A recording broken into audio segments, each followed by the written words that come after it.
Howdy dorks. Howdy, howdy, howdy. How's it going? How's it going, people? Happy to see you here.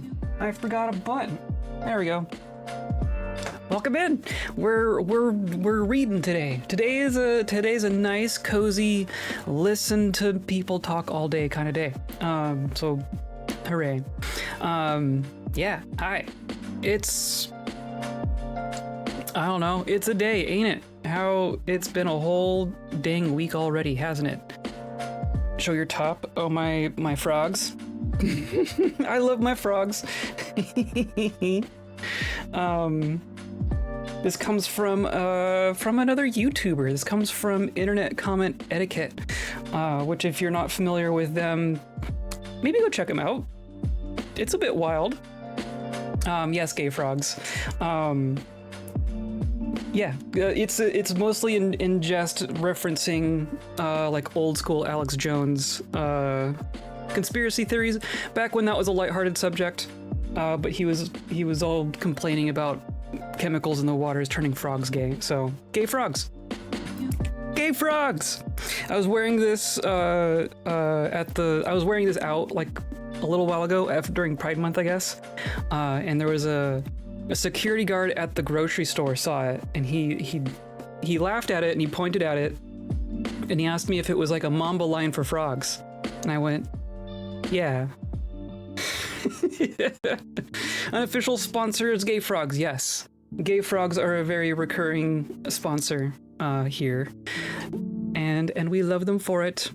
Gay Frogs, hooray! Let's all be gay frogs today. Yeah, so we're gonna pick up. We're starting with chapter 2 of Heart of the Woods. We got through all of chapter 1 like perfectly. It was like exactly 3 hours to read through chapter 1 of this. So that's cool. That it probably won't line up that way again. But right at the end of the last episode, we had the big reveal. Right, we saw the thing. We saw a giant forest monster, and now our characters are trapped in an ancient church in the middle of a haunted forest in a blizzard, and there's just giant skyscraper-sized cryptids stomping around, and it's cool.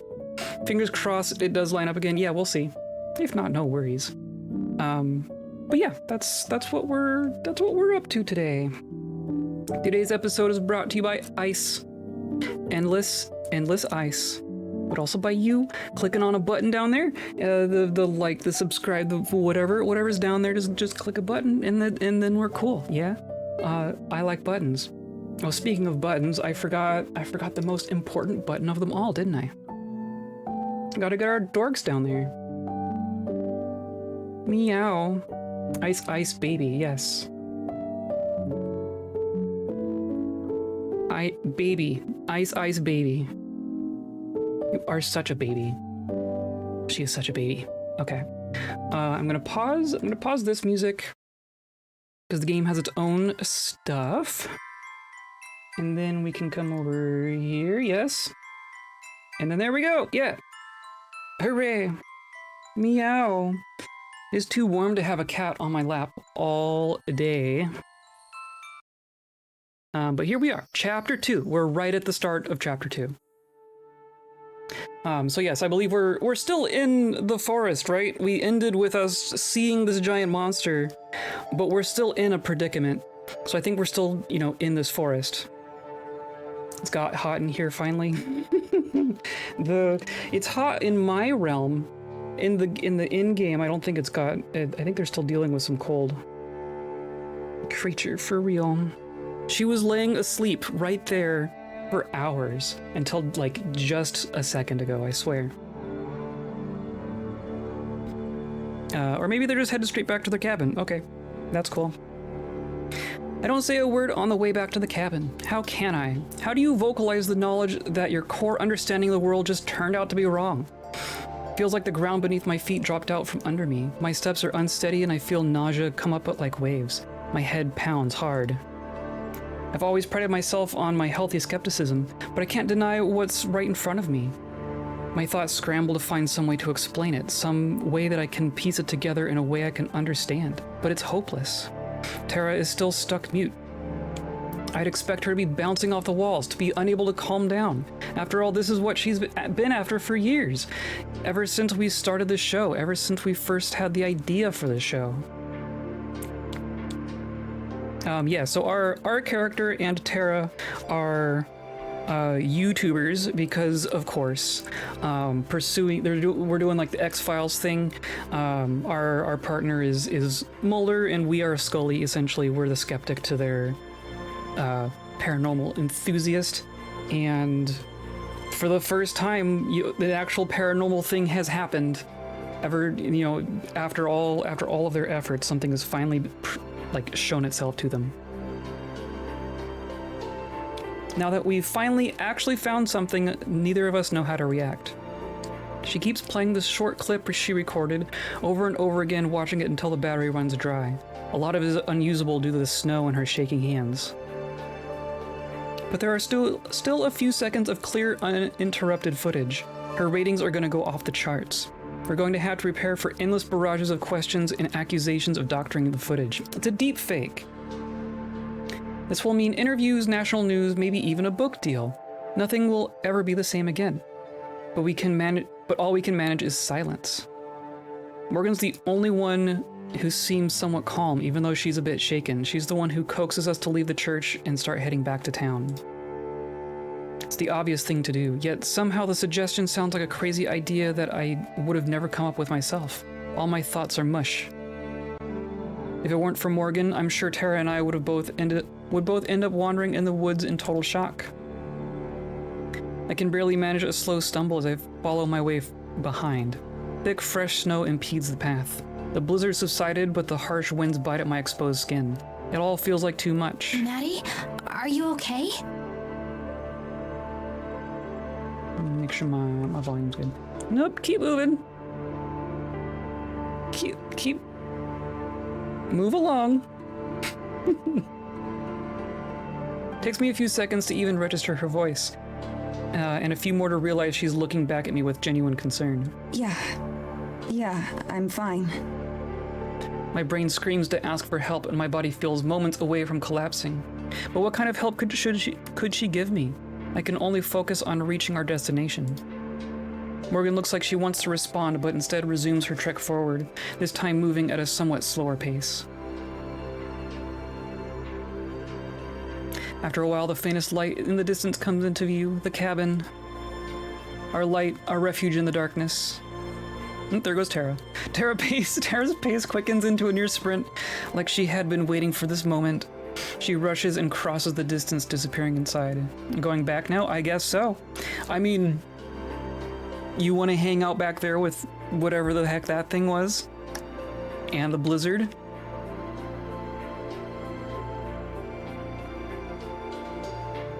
Morgan walks alongside me. She opens the door, following inside behind me. I feel a sudden pang of guilt over how much I've disregarded her before now. Especially since she was actually right. Yeah, you haven't doubted, or you've doubted every word coming out of her mouth this whole time. And now you get to eat your humble pie, yes. As soon as I reach the couch, my legs give out from under me and I fall onto it like a ton of bricks. It isn't until I hit the cushions that I realize I nearly crushed Tara, who was already collapsed next to me. Sorry. Oops. She doesn't say anything. She might not have noticed. I thought that getting back to the cabin and safety would renew her enthusiasm, but she should be running circles around me, screaming, "I told you so." Everything about her whole existence has just been validated. But she's just looking down at the ground without saying a word. Her bangs obscure her eyes, making her face unreadable. Her chest rises and falls in an odd rhythm.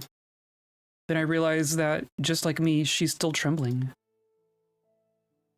The monster silhouette flashes through my head again. Huge and terrifying, the red light shining down to the very center of my being. Here, this will help. Let us see it again. She sets 2 glasses of water down on the table in front of us. I didn't even register her coming over here. Tara clears her throat and leans forward. Thanks. Seriously. They're the first words that she's spoken in what feels like hours. She manages a small sip, but most of it dribbles down her shirt. I don't even reach for my glass. knowing that my hands are just as shaky, if not more. My entire worldview was shattered. It's going to take more than just a walk in the snow and a glass of tap water for everything to sink in. How are you not freaking out? Have you seen that thing before?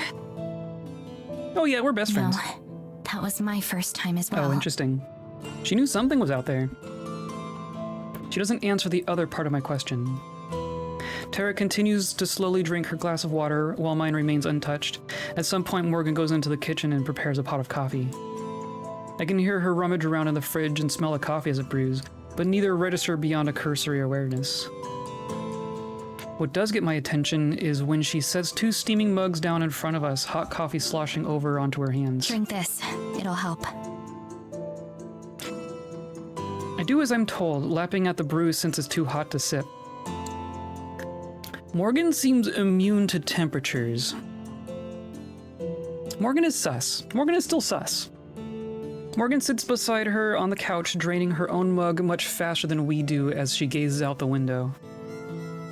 By the time about halfway through my own, I do feel a bit better. Whether that's because of the warmth, the caffeine, or just a placebo effect, I'm not sure.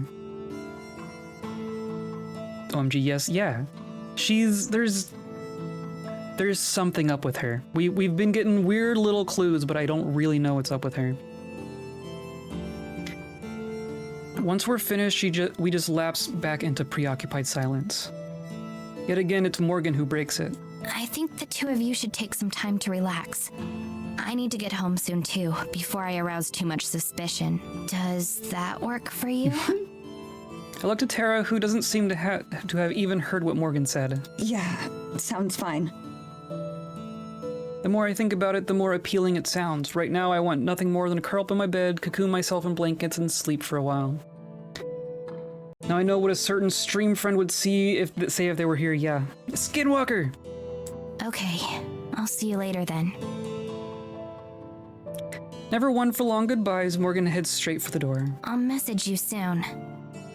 She leaves before either of us can respond. We sit. And sit. I don't know for how long. Longer than I've ever seen Tara sit still. I just don't know what else to do. As much as I'd like, I know we can't just sit here forever. The knowledge that we'll soon have to return to mundane, everyday things feels unreal. We just witnessed something magical and life-changing. How could we go back to normal life? You think vampire, ghost, werewolf, etc., but hey, maybe skinwalker. Yeah, I don't know. I'm not gonna make a prediction at this point. Other than, like, werewolf or vampire feels like too... I don't want to say obvious, but like it's too... Like those are the big ones, right? We're dealing with weird forest fairy magic kind of stuff. I expect something more in that kind of world, maybe? I don't know. Who the heck knows? Who the heck knows? I don't think she's just a person, though. I think there is more to her nature that we're not being told. But I know that in truth, the world hasn't changed at all. Just our knowledge of it. No matter how long we wait, the outside world will continue to pass us by. A possessed doll kind of thing? Oh, sure. Why not? Why not? Feels like an eternity passes, but Tara's voice breaks through the silence. I'm not sure if I fell asleep or not, but I react with a start, and my heart beats 100 miles an hour. So, what do you think? About which part? There's a lot to take in. Yeah, about all of it. Or any of it. While she sits, she idly pulls a loose thread from her blanket close by. She pulls, and it unravels even further. I don't think she notices she's doing it. I think the main thing is that I wonder what else is out there now. Not just in the forest, but in the whole world. Are there more of those things? Or is it the only one of its kind? And how did no one ever see it before? There's just so much that I don't know how or what to feel. What about you? Again, she shrugs. The same, pretty much. There's no way you're not gonna get that BootTube award now, you know? It's a surefire joke. It should be an easy smile, but she doesn't react at all. Probably not. Think I'm gonna crash. Good night, Mads. Just like Morgan, she gets up and leaves without even giving me time to reply. There's barely 5 seconds between her saying it and her bedroom door slamming shut behind her. It's not at all the kind of response I'd expect from Tara, but these are far from normal circumstances. All that I can do now is wait, for her or for Morgan. Wait and wonder.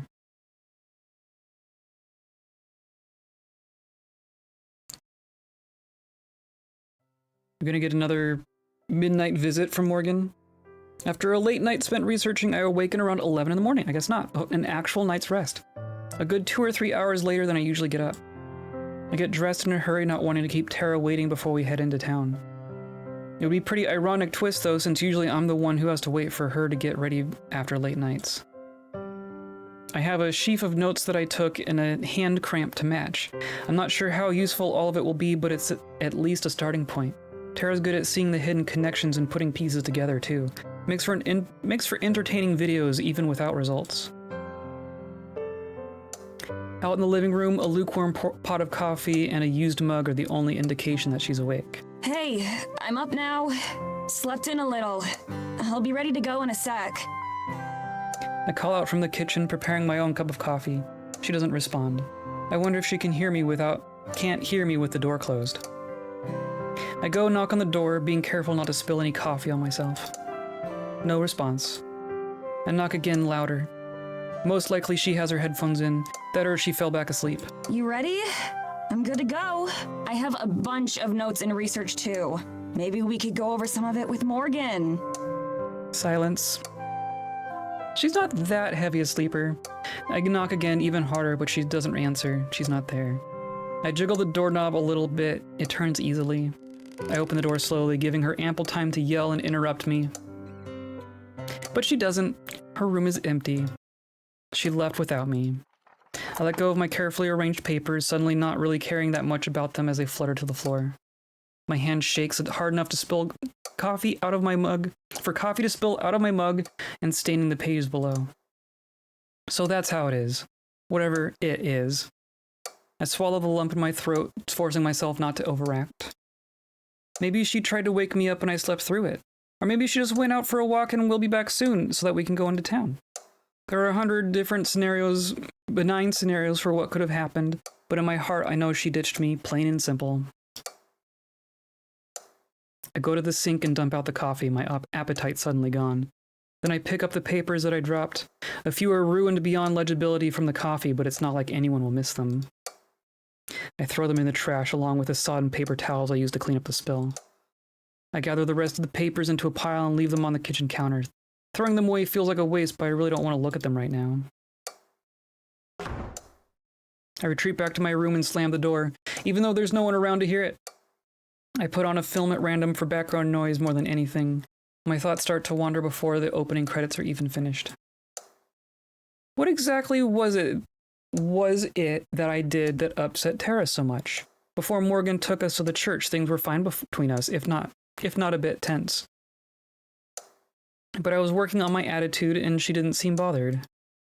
And since seeing the monster, both of us have said so little. So I'm just left wondering what I did wrong. I wish she would talk to me or at least help me understand. I'm about 15 minutes into the film before I realize that I have the French audio track playing without subtitles and that I haven't understood a word of it. I close my laptop and stare blankly at the wall, since that's the only thing I can do and not mess up right now. Mood. It isn't long before I can hear the crunching of 2 pairs of footsteps outside, as well as a low murmur of conversation. The front door bursts open, and from my room I can hear the din of Tara entering. Gotta be related to the stuff in the journals. There's no way they're not talking about the same thing. Just send all those pics to my email address when you can. This is gonna be so freaking good. Sure thing. I sit paralyzed in my bed. Should I ignore them?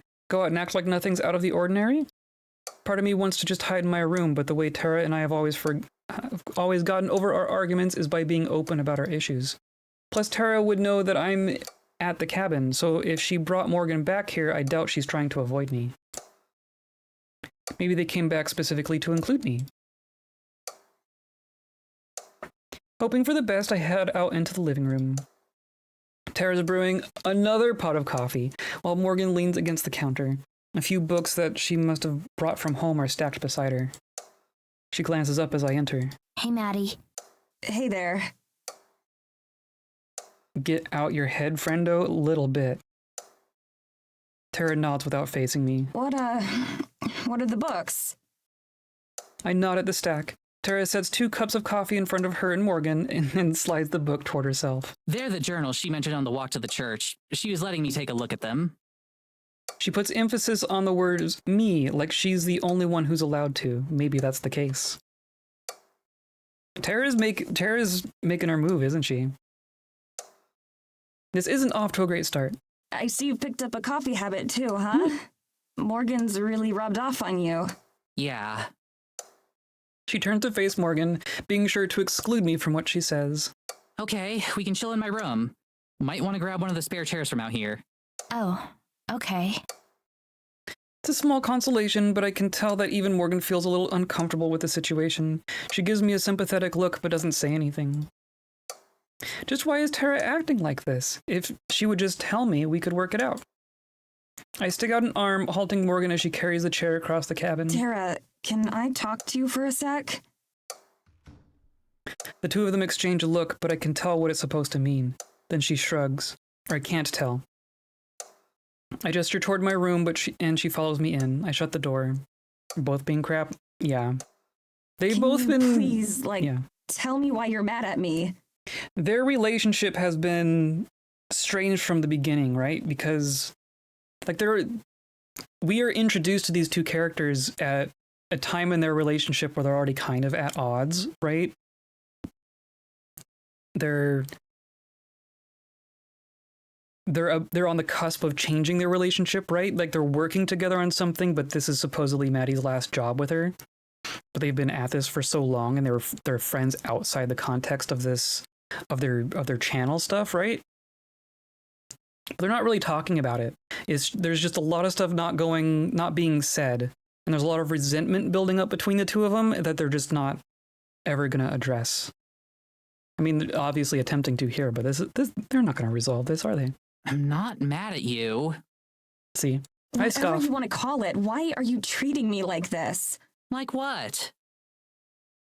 I can already feel myself starting to get angry, but I try to keep it under control. Please don't play dumb like that.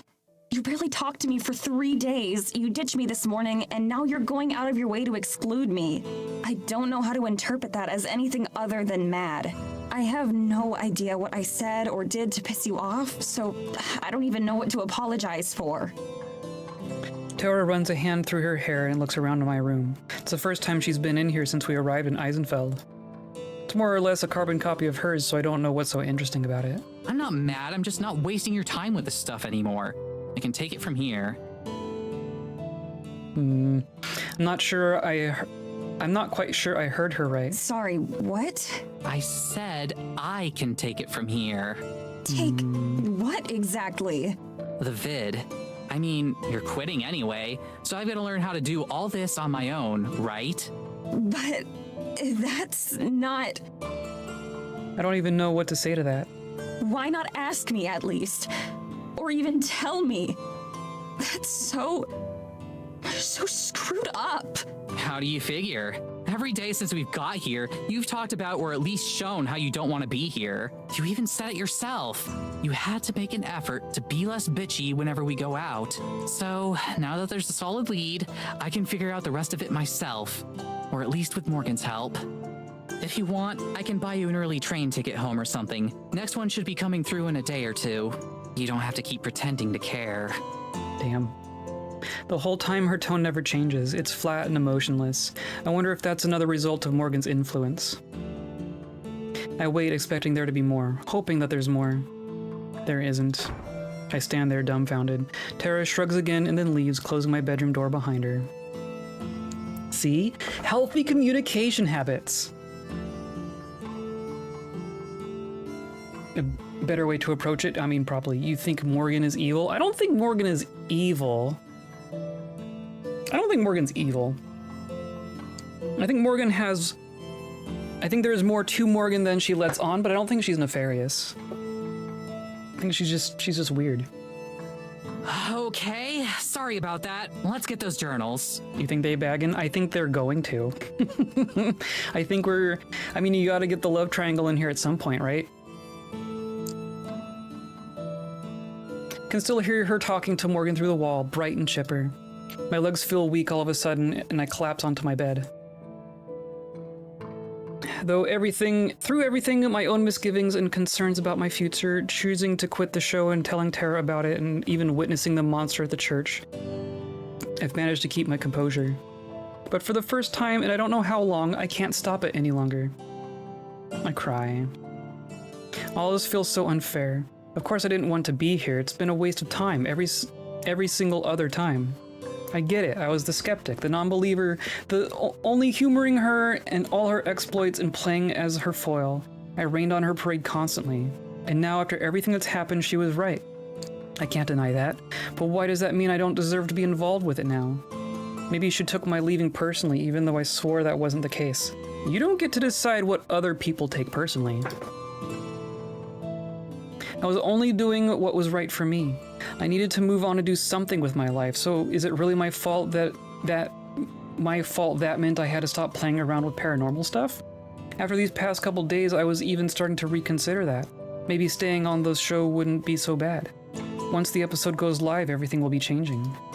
But now I don't feel like it's an option, like she'd even want me there anymore.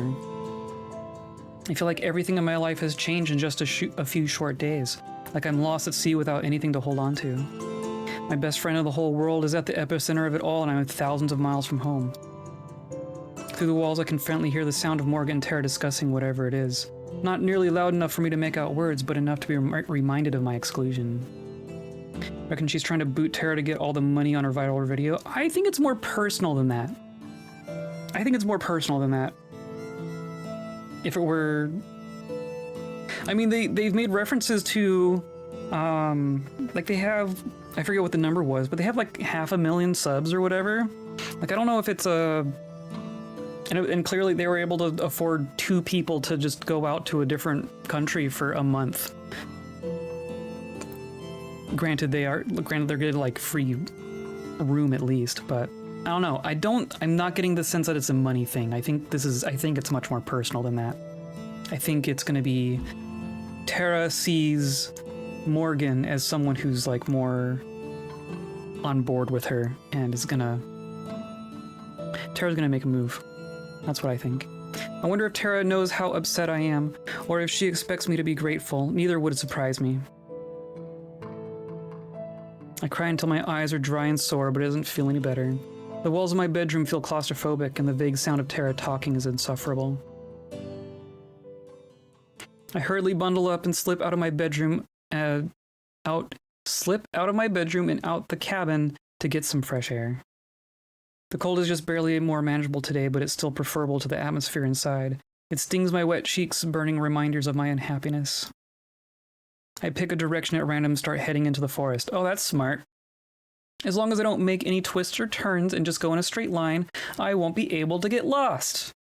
Uh-huh. After what I've seen, the woods feel especially hostile now. I wonder what else could be lurking in the shadows or further amongst the trees. Countless possibilities that I never considered are suddenly plausible. But for once I don't hesitate. I just walk, my feet automatically stepping over roots and other forest debris. Underfoot, the snow is slushy and messy. My head feels the same. My heart hurts, everything hurts, my nose burns from crying, the cold only exacerbating the effect. What am I supposed to do? What am I supposed to say? I just feel lost. Excellent decision making? Yeah, no joke. I reflect on the snow and on the years I spent with Tara, and wonder how it all came to this. Or the show, that's right. The show had been her idea, of course, but I was the one who encouraged her to go through with it. She'd always had a flair for the dramatic, whether it was the school play or her old blog, or even the over-the-top fanfic she used to write, of course. And I'd always been there to support her, whatever it was. I'd go over her lines with her and help her rehearse or even edit her fics. When she had her first idea for Terranormal and combining her 2 biggest interests, cryptids and herself, I was the only person who said she should go for it. I even came up with the name, which I'm still pretty proud of. It's a good name. At first, I thought it would just be another entry in a long list of harebrained ideas that Tara would start and quickly lose interest in. I gave it 2, maybe 3 episodes tops before she got bored. But the reception was good and the views started coming in. And so did the ad revenue and the sponsorships. What had started as a weekend hobby turned into a weekend responsibility and then into a day job. My role went from holding a cheap camera and stitching together the footage to actually learning proper video editing and investing in decent equipment. It seemed only natural that I'd be the one to handle all the invites, fan mail, inquiries, and more. The professional side of things. I put my life on hold for the show, quit college halfway through my film studies degree, and moved out of my cheap student housing. I gave up my barista job and the store manager promotion I'd been hoping for. I dropped everything in order to help Tara make the best show possible. Sure, it wasn't like I had it rough. Tara's always split the royalties with me and pays for the expenses herself. The two of us have done pretty well for ourselves, better than we had any right to expect. But at the end of the day, it still always was about Tara. Her name in the title, her name on the contracts, her name in the fan mail, Tara, Tara, Tara. When it's all over, when the final episode someday goes up and she moves on, she'll be able to take that name with her anywhere. That success, that popularity. And all I'll have is the memory. The more I dwell on it, the more unfair Tara's behavior seems. I can feel anger overcoming my sadness. How could she say I'm only pretending to care? I gave up years of my life for her and dedicated them to making her look good. Without me, she'd have never been able to balance running the business side of the show while actually making it. Hell, she's not even close to being tech savvy enough to do what I do. Part of me wants to spin around right now and go back to the cabin and demand an apology. But I know how that would go. She'd just get defensive. And even if she did say she's sorry, she wouldn't mean it. It wouldn't actually fix anything. We would just be back where we started when we first got to Eisenfeld, awkward and tense. There isn't really a good solution that I can think of, but I have to do or say something. I can't just leave things as they are. Her offer for an early trip home lingers on my mind. I'm sure she'd make good on that promise. Sounds pretty tempting too. In less than 3 days I could be comfortable, warm, and back in my own bed. I'd never have to think about Morgan or Eisenfeld or forest spirits or weird churches or floating lights again. I could just move on with my life the same way I've been planning to once I get home anyway. As I think that though, I know it's not really an option. I'd never be able to live with myself if I let it all go unresolved. 2 piercing red eyes shine in my memory. All I know is that there's no way I'd be able to forget about them. Remembering the monster makes me stop and take stock of my surroundings. I've been walking at a pretty good rate, unhindered by the weather and fueled by my bad mood. There's a small clearing up ahead, and it looks like it might be a good spot to take a short break.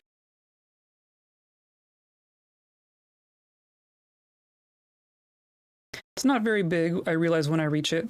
I could toss a stone from one side to the other. Doesn't feel as stifling as the rest of the forest, though. I clear my throat. It's the only noise I can hear. The sounds of the village don't travel this far. They barely reach the cabin for the most part. Overhead, the sky is crystal clear blue for the first time I can remember. It's still freezing, but it isn't cloudy. Not even an airplane or vapor trail to disturb the tranquility. I rub my eyes and defog my glasses. I must look a real mess out here. I do feel a little bit better, though. The fresh air alone has helped clear my mood. The snow underfoot is well trampled from my stomping around, and mud mixes with the slush to form a thin paste that sticks to my boots. If there was somewhere to sit down, this place would be perfect. I make do with leaning against a tree that's mostly dry. I need to remember how I got here. It would be nice to have a place of my own to retreat to when I needed it, away from the other two. Just as I'm enjoying the tranquility, there's a rustling sound overhead, and I look up just in time to get a face full of snow as it slides off a branch. Perfect timing. I cough and splutter, wiping away as much of it as I can, though a lot of it still falls into my clothes. I flap my jacket like wings trying to knock it out. Right then, from the corner of my eye, a quick motion catches my attention. It's gone too fast for me to notice more than a glimpse of fabric, and I turn to see who it was. But no one's there, but there's nothing there. No sign of anything having been there. Heart pounding, I walk over in the direction it came from, looking for footprints or something. There's nothing. I rub my eyes. Maybe it was the snow messing with my vision. Snap! The harsh, unmistakable sound of a branch breaking cracks behind me. I spin around, expecting to see Tara with a dumb smile on her face, for having spooked me. But again, there's nothing. I pull my coat tighter around myself and press my back against the tree. Hello? Is someone there? My voice resounds through the clearing but goes unanswered. In the middle of a clearing, a mysterious woman appears for just a moment. Like just a little tiny outline. She has long pink hair and lavender nightgown. Despite the snow, she's barefoot. Again, a flash of movement in the corner of my eye. This time I'm sure I see it. A glimpse of purple darting behind a tree. I start towards it, hand reaching, but without a clear plan in mind. Just like a dog chasing cars. I don't know what I'll do if I actually catch it. Smooch it! I walk into the middle of the clearing, turning a slow circle, hoping to spot whatever it was. Can you hear me? It already knows I'm here. There's no point in trying to hide. Oh! Through something, snow crunches off to my left and I pivot, just in time to see a girl disappear behind yet another tree. Hey, wait! I may as well not be saying anything for all the effect it seems to have. I hurry to the tree where I saw her, but she's gone. I'm just running in circles, chasing after who knows what. My heart beats like a kick drum. A million possibilities race through my head, each more fantastic than the last. Maybe she's from the village. Maybe I imagined her. Maybe she's another forest spirit. Maybe she's the same forest spirit we saw earlier in a different form. Any of them could be true. I've seen now that nothing is impossible. I look all around, searching for a clue and finding none. This is a bad idea, I know. Every single fairy tale I've ever read warns that this is a bad idea. Chasing after mysterious girls in the woods never ends well. She could be luring me into her secret lair, or it could be a disguise for some kind of terrible monster. Maybe it's the forest spirit come to exact revenge for trespassing in its territory. I should turn and run, and race back to the cabin. If I told Tara and Morgan, I'm sure this is the kind of thing that would override Tara's annoyance, at least for now. What could possibly go wrong? Could be our chance to patch things up, pursuing some new mystery. Or I could not tell Tara, and I could solve this mystery myself. Whatever it is. For the first time, something happened to me that doesn't involve Tara. I could keep it that way. My hand is trembling, but I reach out in the direction I last saw the girl, more as a sign of openness than anything else. Are you still there? Silence. If you can hear me, can you let me know? No response. My fingers close over empty air. This is stupid. I feel like an idiot talking to no one. If she wanted to be caught, she would have let me, I'm sure. But then if she didn't, then what was the point of even showing herself? I'll come back tomorrow, okay? If you'll be here again. It feels desperate. It is desperate. But I can't let this chance go. Not when this could be all I have. A light breeze blows through as if to answer. Maybe it is. Maybe it isn't. I stand there hoping for another sign. As I give up and turn back toward the path home, I see it for just a split second. Bright pink light, crystal clear, and the color of a sunset flashes just once. It's the same as the one we chased through the forest several days ago. My breath catches in my throat, my muscles tighten, poised to follow, but my common sense overrides. As much as I want to, I can't just go running off into the forest on my own. You've already done so. I probably never find my way back. I swallow. If she can understand me like it seems to, then I'll see it tomorrow, once I've had more time to prepare. Face the direction the light came from, even though it's gone now. I'll be back tomorrow. I promise.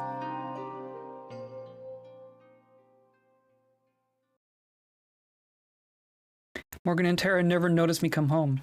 They might not have even noticed that I left. I don't make any efforts to talk with them. I'm still too angry with Tara. Instead, I spend the rest of my day in my room, watching films or reading. All of the research that I was so eagerly working on is put aside, stuffed into a folder that's out of sight on my hard drive. I have my own project now, my own lead to explore. The thought of that light and that mysterious girl in the woods stays on my mind through it all. Even late into the night, I can hear that Morgan's still over in Tara's room with her. At some point, the sounds go from conversation to something else. I turn up the volume on my computer. They can do whatever they want. It's well past midnight when my eyes finally get heavy enough to sleep.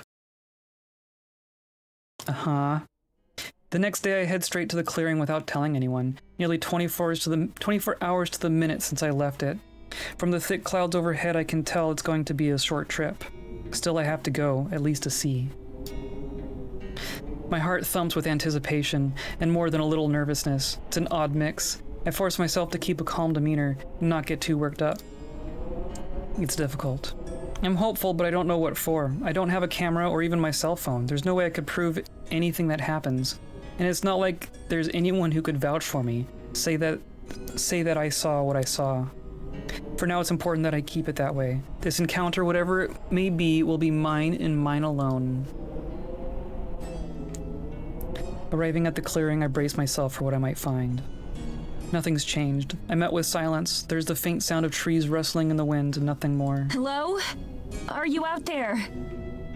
I give it a moment, waiting and hoping for a response that never comes. Maybe it really was my eyes playing tricks on me. The light could have been a reflection of the sun, and the girl could have been... There isn't a doubt left in my mind that the girl was there. There's no way I didn't see someone. Frustrated, I kick at the mush on the ground. Splashes up and splatters my legs. Are you there? I'm waiting.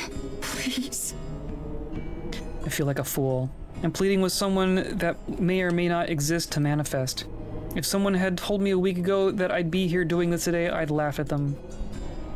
Everything about this situation is unlike me. My irritation builds up. With myself, with Tara, with the stupid ghost light, with everything. Whatever was there is gone now. And really, what kind of idiot convinces herself to come back for an imaginary date with a weird breeze? I clench my fist, looking without seeing. Slowly, I turn in circles, hoping for something. Anything. I traipse back and forth in an increasingly desperate pace. Not really sure what kind of clue I'm searching for, but just knowing that I can't sit still. If I sit still, then I'm giving up. And if I give up, then I really don't have anything left for me out here.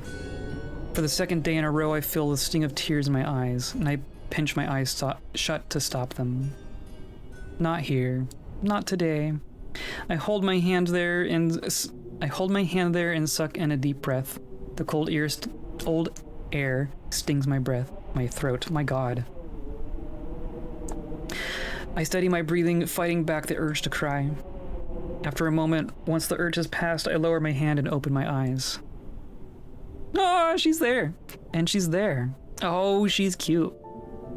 Ah, she's cute. So silently and so suddenly that it's like she was never not there. The mysterious girl stands before me, barefoot in the snow but seemingly unfazed. She regards me with a curious look, her eyes wide, like I'm the one who's out of place. Now that she's here, right in front of me, I realize I don't know what to say. Hello? Is all I could muster. My voice comes out weaker than I expected. Her eyes go wide at my word. Her lips move, but no sound comes out. She mouths something again, still without a voice. I can't hear you. A frown. She turns away. Have I disappointed her? Is she going to disappear again? Please don't go. Please, I just need someone to love. I don't know what she wants. I don't know why I want her to stay.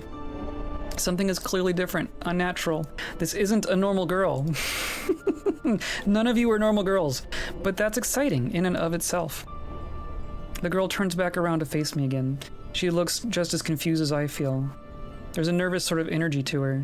Beneath the gown she's wearing, far too thin for the weather, the girl's legs are tense and ready to bolt. I take a step towards her, holding out my hand the same way I'd approach a kitten or a lost puppy. My name's Madison. Can you understand me? She still looks a bit nervous, but nods. So we speak the same language. That's good. Is she from Eisenfeld? I can't imagine she's from anywhere else. There's nothing else around. You were talking, right? Just a bit ago. But I couldn't hear you. Another nod. That means that for whatever reason, her words can't reach me. Maybe she's naturally mute, or maybe her voice was magically stolen. That was my first thought. Every idea that comes to mind is more ridiculous than the last, but I consider them all equally. To my surprise, I'm able to remain calm and, by my standards, pretty level-headed. Seems like the girl is more afraid of me than vice versa. I drop my hand down, offering a handshake. She stares at it for a moment, maybe expecting it to turn into a snake or for me to shoot magic bolts from my fingers. When neither of those happen, she gingerly, slowly reaches for my hand. It passes right through me. Her fingers glide through the palm of my hand like a breeze disappearing into the air. With a sad smile, she looks down, seemingly expecting this result. Horrific realization slowly dawns on me, with the same tinge of certainty that guided me out here. This girl isn't really here in the same way that I am. You're a ghost. A slow, sad nod. She looks apologetic about it, for inconveniencing me with her lack of a corporeal form. I'm sorry. The words feel weak and inadequate, and nearly like a non sequitur, but really what do you say to a ghost? She shakes her head vigorously, hair flying about, trying to rid herself of some bad thought. She gives me a big smile and stretches her arms wide, turning about to gesture to the trees around us. What is it? I don't understand. The girl bites her lip, wondering how to better convey her message. Then with a decisive nod, she points at me and then points to the ground between us. Pausing a moment, she holds that pose. Then she points at the trees, in particular the path I'd come from, and shakes her head. A flash of fear knifes its way under my skin. Is she threatening me? She definitely doesn't look like it. Something about where I came from? She nods and then repeats the pointing, first at me, then at the ground. Me? Right here? Another nod. You're asking if I'll stay here? She nods and claps, hopping up. Stay here forever, with me! Except she doesn't come down. She hovers there as if suspended by invisible strings, then slowly lowers herself back to the ground. I'm not sure if that's what she was going for, but I smile. Are you showing off? She laughs and nods, glad to be understood. I can stay for a bit, sure. If you want me to, I mean. The girl practically zooms the short distance between us, moving with what might be supernatural speed. She stands so close that her gown phases through me, uncomfortable in its lack of sensation. And she nods again, this time solemn and hopeful.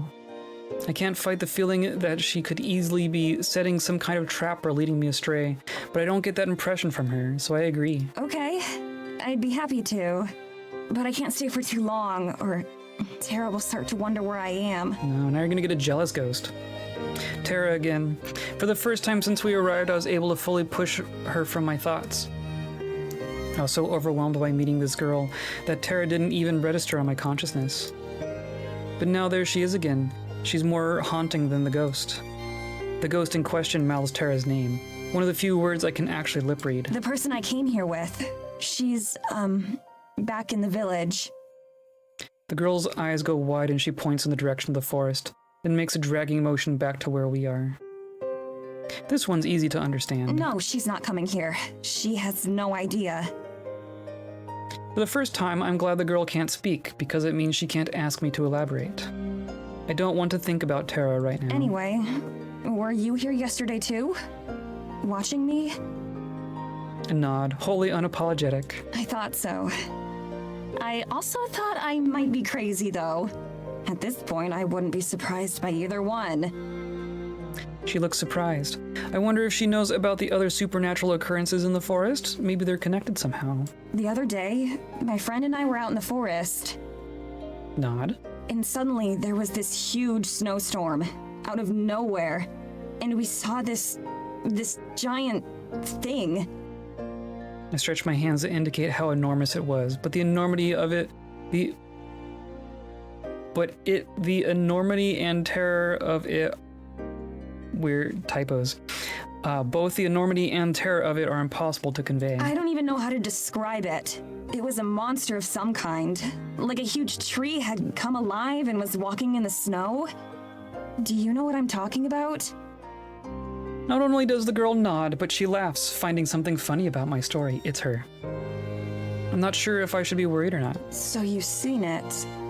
Is it, like, evil? A firm shake of her head. That's good. It was honestly the scariest thing I've ever seen in my life.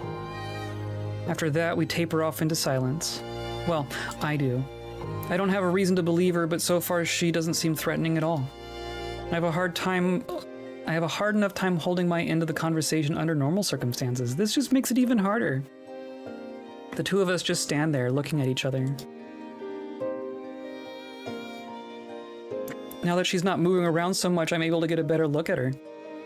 She seems to be around my age, if not a bit younger. Her hair is long and slightly unruly, reaching well down her back. She reminds me a bit of Rapunzel, all alone in the forest. A cute bow midway down helps keep her hair in place. Her white eyes are curious but slightly sad. Still, she smiles so easily that I wonder if I'm just imagining the sorrow. As green as emerald, her eyes kind of remind me of Morgan's. I was so taken aback by her sudden appearance and, well, ghostliness that first I didn't realize she's beautiful. Her choice of attire makes a lot more sense now that I know she can't feel the cold. The gown she's wearing has a few dangling threads and scuffed spots, which I assume haven't changed since she died? I shudder, trying not to think of my own mortality. What was it like? Why is she here instead of whatever usually happens when you die? Does she know what she's missing in afterlife, or lack thereof? I have a million questions about life and about life itself. There's so much I want to ask, but it's impossible. Plus, we've only known each other for a few minutes. It feels like that would be rude to ask right away. You don't just ask a ghost how they died. A thick snowflake lands on my cheek, startling me. I've pretty much forgotten about the weather. Overhead, the clouds are getting worse, and the snow is starting to fall more heavily. As much as I want to spend more time with her, I really don't want to be caught out in a blizzard a second time. I need to go back now, but will you be here again? I'd like to see you again. If you'd like that too. She nods emphatically, with a grin to match. I can't help but smile in return. It's nice to know that someone is looking forward to see me. Okay, I'll come back as soon as I can. I promise. Although, I'm not sure when the weather will let me do that. On the next sunny day, I'll be there, okay? She nods. Okay, I'll see you soon then. I hope. The girl waves goodbye as I turn to leave, remaining at the center of the clearing. As I get my last look at her, I know that I'm not imagining the sadness in her eyes now. I glance behind several times on the walk back, each time expecting her to have disappeared once more. But she stays there, waving until the trees obscure her from sight. A splash of purple fabric against the brown and white of the forest. A little spark of light to look forward to. Better not break cute ghost girl's heart. True. Very true. With almost every step I take, I cast a glance behind me. I keep expecting to hear the crunch of snow or spot a flash of red hair as Tara follows me. But there's nothing. I'm alone. I hurry through the woods, practically on autopilot. Less than a week ago, I'd have never set foot in a forest on my own, but now I already have a path to the clearing memorized. It gives me extra time to worry. What am I even doing? Everything in this situation is extremely not me. Heading off on my own into a dark forest without telling anyone to go meet with a ghost? Even thinking the word ghost still makes my heart lurch.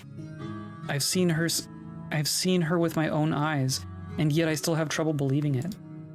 And I'm just trusting that she's not going to lead me to her lair and suck out my soul or something like that. I feel like Gretel, and I'm not even cautious enough to leave a breadcrumb trail. But still, I keep walking.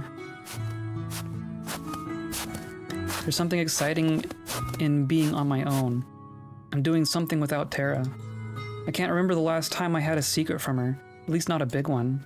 Not telling her about the ghost girl feels like a bit like rebellion. I feel like I deserve something exciting that's all my own.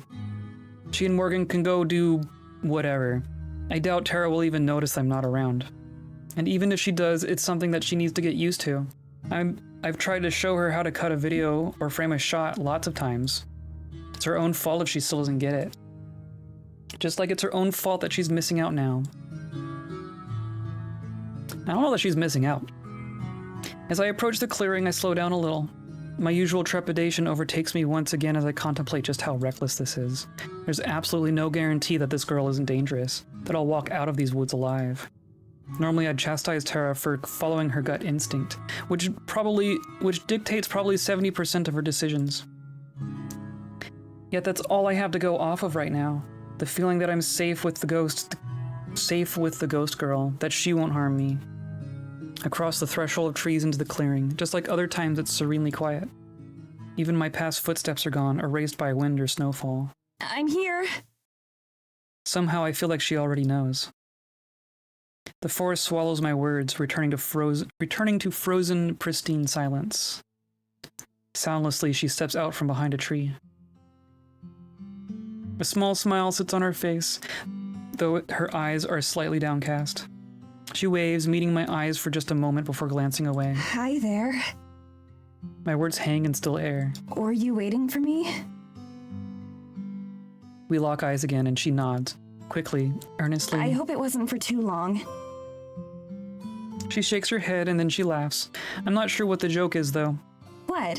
What's so funny? When she catches her breath, she bites her lip and ponders. After a moment, she shrugs, looking apologetic. I don't experience time. I guess explaining a joke through gestures would be difficult. She sidles up next to me, and I fight the urge to step back. Though I've decided to trust her, my instincts still belie my nerves.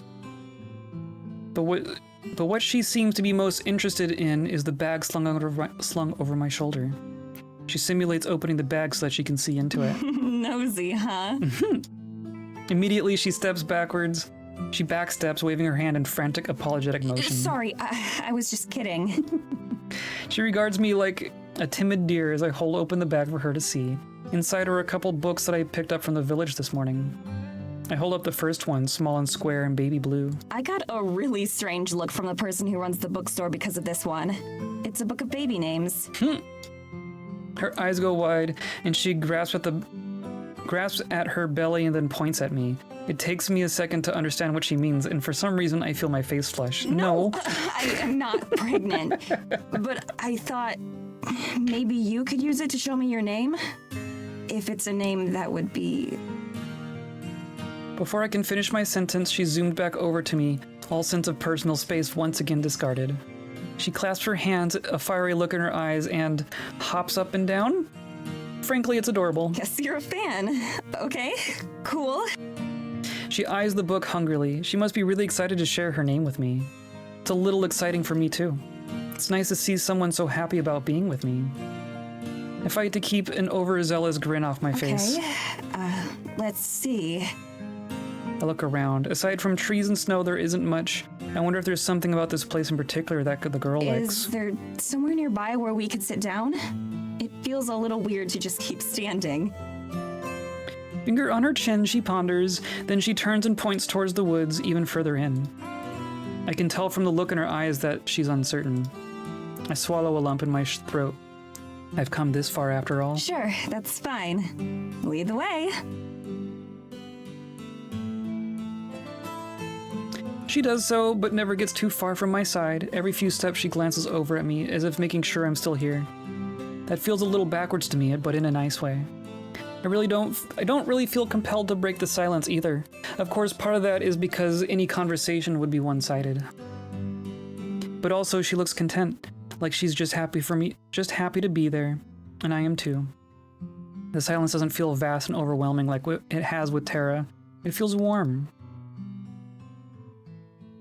Before too long, I realize what our destination is. This is nearly the same path that Morgan took us down a couple dusks ago. I recognize some of the more grotesquely warped trees. Going to the church? We're going to that church. Take me to church! Eyes wide, she nods, probably surprised that I know of it. One of the villagers showed it to us a few days ago. Me and my friend. Feels weird to just call Tara my friend. Usually, if I'm talking to someone about Tara, they've met her. The girl just nods yet again. As we reach the edge of the trees and the church itself comes into sight, I look around for traces of the monster we saw days before. There are none to be seen, though. No snapped or toppled trees. No footsteps as deep as I am tall. Much like the girl beside me, there's no trace of its existence. Coincidence? I look over to the door of the church, where she's patiently waiting for me. Once again, I fight back all my fears and hesitations and head for the door, too. It's too late to turn back now. The door is still slightly ajar from our visit a few days ago. A thin trail of snow powders the entryway, but otherwise the church is dry. It's still unnaturally warm. I wonder if that has to do with the girl, too. From the way she walks, I can tell she's familiar with this place. She heads to the front, stopping just shy of the altar where she turns around to face me. Being back here is a little unnerving, and I slowly approach her. Though she hasn't given me any reason to be suspicious, the image of those monstrous eyes is ingrained in my memory. But this time there's no howling wind or earth-shaking footsteps. Just one girl waiting patiently. Oh. I give her a smile as I sit down on one of the pews near the front. It's hewn from stone, smooth and rigid. She takes a seat right beside me. Normally, being this close to strangers makes me uncomfortable, but with her, I really don't mind. Part of it is, of course, the fact that I can't feel her at all. But the other part is that it feels kind of pleasant to sit together like this. I hastily push that thought from my head. She's a ghost. She's literally transparent and insubstantial. I rummage through my bag and grab a book of baby names. Okay, so, first? She bounces up and down with anticipation as I tear off the plastic cling wrap and stuff it in the tote bag. Is the first letter early in the alphabet? She nods and holds up one finger. I. L? Or A. Two shakes of her head. She touches her fingers together and then uses her middle finger to cross between them. Oh, an A. Enthusiastically nodding. I flip to the first couple pages in the book, right in the middle of the A's. The first name I spot is Amber. Impatiently, she leans over me and motions to go further back towards the start. Aaron? I turn the pages slowly, giving her time to scan. On the very first page, she holds out a hand to stop and points. She's practically hanging over my shoulder to show me. Abigail. Abigail, of course. Your name is Abigail. She gives me the biggest, most radiant grin I've ever seen as she nods. Her joy is infectious, and I can't help but smile too. Abigail. I repeat it, and she looks even more joyful. A beam of light breaks through the glass window, illuminating dust motes that make it look as if she's sparkling. We lock eyes, and I feel my breath catch in my throat. The look in her eyes, pure, unadulterated happiness, is something I've never seen before. They shine with tears, the good kind. The kind that bring the color out of her eyes, the radiant kind. Hopefully it's early in the alphabet. I don't know how I could make someone happy. I didn't know I could make someone happy like this. I quickly look away, back to the now irrelevant book in my lap. Anyway, Abigail, I had a couple questions. Is that okay? Abigail nods. So, maybe this is kind of rude to ask, but are you a ghost? Or are you something else? Abigail closes her eyes and with a sad smile nods. I'm sorry. Nodding to which one? I'm not sure what the appropriate response to something like that is. Then, are you from Eisenfeld? Nod. Do you know a girl from there called Morgan? She shakes her head. That makes sense. I'm sure Morgan would have mentioned her before if so. So have you, been a ghost for a long time then? I cringe a little as I ask. It seems gauche, although I'm not entirely sure what proper etiquette is for this kind of conversation. In answer to my question, she nods again. Do you know how long? A shrug. She holds up 2 fingers, then 2 fists. 200? Another shrug and a nod. 200 years. I murmur it to myself in slight disbelief. It could be more. I doubt she's been keeping track every day. The world out here, or out there, the world I come from, it may as well be another planet for her. I'm sorry. Show her the internet! It's incomprehensible to me. I can't fathom that much time passing, unable to talk to anyone. How lonely that must be. She closed her eyes again. Though I've been interpreting her silence as serene, I wonder if that's how she feels. These yes or no questions are practically the extent of what I can ask her. There's still such a gulf between who she is and what I know of her. Centuries worth of solitude. In all that time, have you ever spent time like this with someone else? Without opening her eyes or looking at me, she shakes her head again. I'm the only one? Nod. I fall silent too, my head still reeling. There are so many things that I want to ask and want to know. How did she die? Why did her spirit stick around? Does she know about the thing we saw in the snow? Why am I the first person she's shown herself to? But there's no way she could answer. And even if she could, I wonder if she'd want to. Is it impolite to remind a ghost that they're dead? It's morbidly funny to me that these are the questions I have to ask myself. Tara would love this. Tara would... I pushed that thought from my head too. Tara's not here right now. It's just me and Abigail. Villagers aren't allowed in the forest, it's true. Who knows what the rules were 200 years ago? Would you like me to read that other book? Her grin returns, the moment of melancholy dispelled. Seems I made the right call in changing the subject. Tara be way too much for Abigail, true. That's probably why Abigail didn't show herself. She waited for like the one quiet girl to be alone. I show her the cover before I crack it open, enjoying that new book smell. This is a book I read a lot when I was younger. It's about a girl who wants to be a hero, so she goes on a quest with her best friend to prove herself. It's a little childish, I guess, but maybe you'd like it? Abigail clasps her hands and nods. I have a feeling that I could read the dictionary to her and she'd be satisfied, but I don't mention that. Okay. That might be a bit rude. I smooth the crease and open to the first page. Once upon a time. It's a story that I could probably recite by heart. My mom used to read it to me when I was a little girl. And one of the books that I used to learn to read. If I was stuck alone for 200 years, I'd be bitter AF. Yeah. Yeah. I mean, would you... Hello. Hello! Welcome in. We're talking to Abigail. Our new cute ghost friend. I'd probably be bitter for like 100 years, and then like the next 100 years I'd just be sad, right? Oh hey, it's Abigail. It's Abigail! I was both surprised and excited to see that there was a copy in Eisensfeld's bookstore. I settle into an easy cadence of reading. Though I'm not used to reading out loud, it starts to feel pretty natural after only a couple pages. Like my mom used to do, I give all the characters different voices. I don't have quite the range that Mom does, but Abigail seems to enjoy it all the same. She smiles and laughs in all the right places. It makes my heart warm to see how much she's enjoying it. Her eyes are closed yet again, but she looks quite content. Oh, as we finish chapter 2, Abigail scoots a little closer and rests her head near my shoulder. Can she not read? I mean, I wonder... I mean, she may not be able to read, but also, like, if someone says, I'm gonna read you a story, then you say yes, right?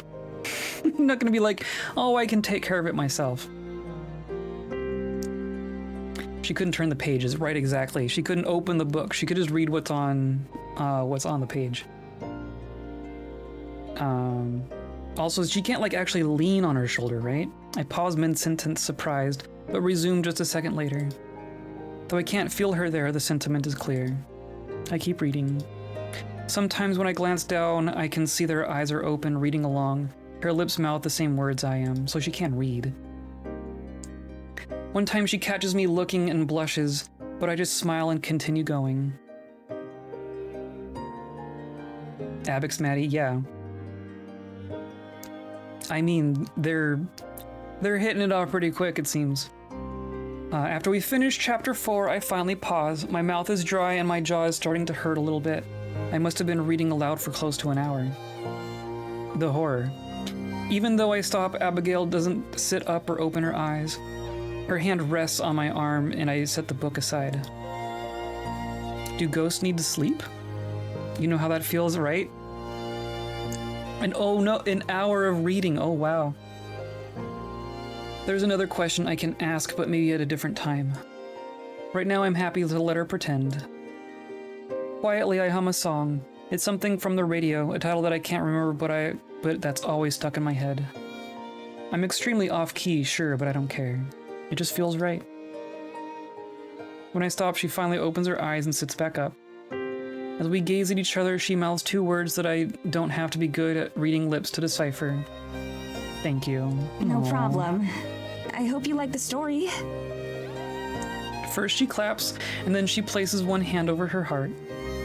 I laugh, flattered, but also a little embarrassed. I think that's all I can do today, but we should read more sometime. If you want to, I mean. I already know the answer, but she gives an emphatic nod all the same. Okay. It's a promise. She touches her heart again and I smile. New headcanon Abigail is clearly a skinwalker, but Maddie is completely in denial about it, yes. I should probably head back to the cabin soon. People will start to get suspicious if I'm gone for too long. Abigail cocks her head like an owl, curious. I haven't told my friends about you yet. It's sort of like our secret, I guess. And I want to keep it that way for a little longer. She smiles in agreement. Secret girlfriend! Once it starts getting dark, we say our goodbyes and part ways at the church. Same as when we first met, she watches me go until she vanishes from sight. As I head back towards the cabin, my head is swimming, or maybe drowning. It's hard to think of anything but Abigail, all alone in the middle of the forest for centuries. What's her story? I want to know, but I doubt I ever will. Yet I'm already looking forward to seeing her again, even though in the back of my mind I'm aware that Tara and I will only be here a few more weeks. It seems almost cruel knowing that this is also short-lived. 2 days ago she was complaining about being here for so long. If I were her, would I rather have a few weeks of happiness just to lose it again, or never have anything at all? Hope drowning isn't foreshadowing. Jeez. Everything's too frozen for anyone to drown. The question makes my head hurt. My head and heart hurt. The walk back feels like it goes by much quicker than my journey to the clearing in the church. As I get closer to the cabin, I can see the windows are dark. Tara must be in town or out with Morgan somewhere. Or in with Morgan. I wonder if she noticed I was gone. My musing is interrupted by the sudden sound of footsteps in the snow. Oh hey, the mayor steps out from behind a tree, just like Abigail did earlier. Not sus. Not sus. Good evening, Madison. Evening, Miss Mayor. Where have you been?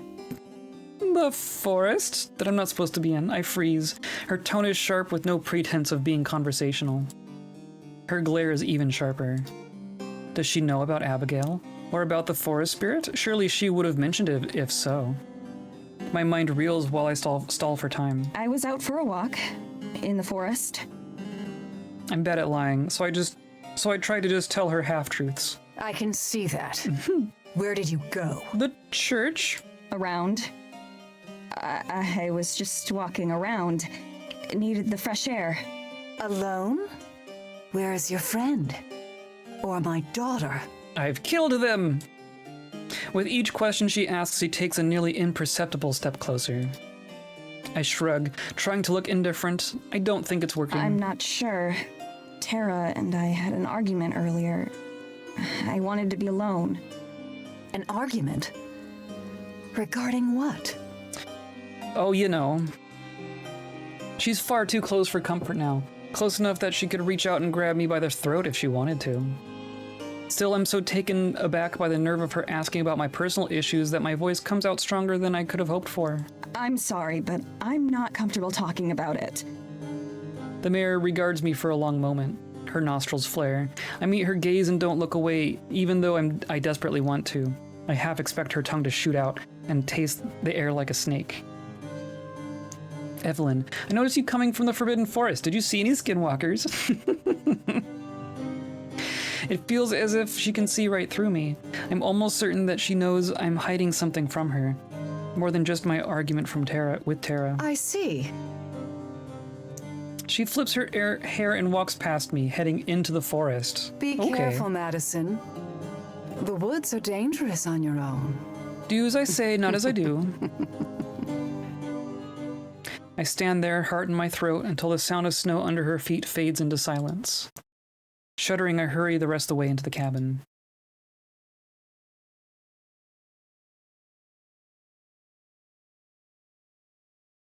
What did that mean?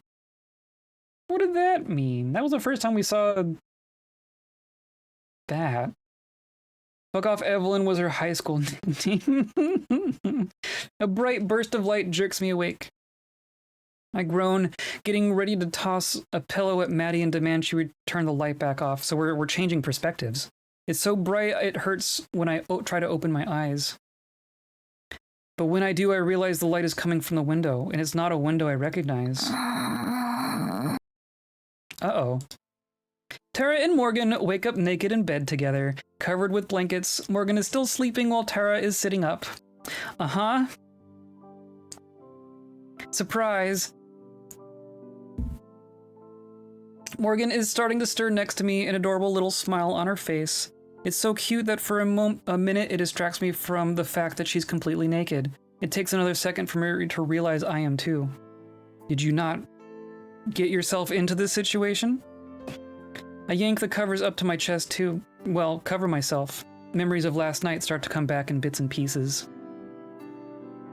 We've been going over notes about something, and admittedly, I might have gotten a little flirty. But next thing I know, we're kissing. Books on the floor, I hear papers crumpling underneath my butt. And once I said yes, she couldn't even wait to get to the bed before she started undressing me. And it's not that I'm complaining, but it was definitely the last possible way I thought she'd respond. At least now I remember why I'm sore.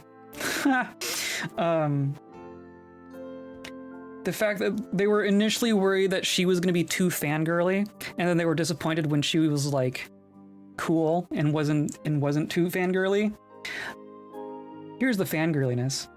You know, I remember last stream ending with a Dark Souls fight. Did I really miss that much in an hour? You missed this much. It isn't long before Morgan opens her eyes as well. The rest of her face doesn't move as she wakes up. She sleeps with that same blank face as she has when she's awake. Good morning, Tara. Her voice seems a little different. Softer, maybe? I have no idea, but it's kind of nice. Hey, yeah, good morning. I cringe at the sound of my own voice. That was way too loud. I need to do a better job of keeping my cool. How'd you sleep? Better than I have in a long time. I smile. Although you do snore. Loudly. I try not to let my smile break. I mean, she's right, but only when I lay on my back. I try to think back on the long list of awkward morning afters and pick out a good comeback. But everything grinds to a halt as soon as I feel her lips press against my side. It's just a tiny peck, the kind I'd give a cute fan, but she also blows a tiny puff of hot air into my skin that makes me shiver. I can feel my face turning as red as my hair, and know a comeback's not happening. Tara, are you okay? I need to say something to get back on top of this mess, but all I can do is stare down at her. Those bright green eyes, that soft face, that messy orange hair. Tara? Oh, sorry, I was just thinking that, well, you're cute. I guess that's an okay thing to say the morning after. Hey, I've had worse lines. I can't see her face, but I think I hear her chuckle, or something like it. I should probably get up too, but I can't help taking a minute to stare. Maddie always gets on me for being thirsty, but I think I earned it this time. Her curves, her muscles, she's like someone asked me every detail about what my type was and then turned her real. Interesting. This village is a dream come true. My clothes are spread across the floor and it takes me a minute to hunt them all down once I'm out of bed. Actually, that's how they usually are at home too. I've got more important things than my clothes to keep in my dresser. Okay. The Tara trap, yeah. Yeah, she became Tara's dream girl and then invited her out here. That makes sense. Morgan's already dressed by the time I get everything together with her hair back and its usual pigtails. Cute as they are, I kind of miss how it looked down. Hey, so, Is something wrong? your mom isn't home, right? I'm pretty sure she won't be happy if she sees me coming out of your room first thing in the morning. You made enough noise last night that she'd know anyway. I don't think she's going to do anything about it. Oh, I feel like I'm burning up, but her expression is the same as ever. She's not even trying to be smooth, and she's still better at it than I am. And I'm already really good. great, yeah, cool. Glad So we don't have to smooth. worry. I'm going to go make some coffee for us. That's my bra, by the way. No wonder it felt so loose. When she's out the door, leaving me to search for more clothing and think about the conversation Morgan and I are going to have when she gets back. Oh boy. Now they both have secrets to keep from each other.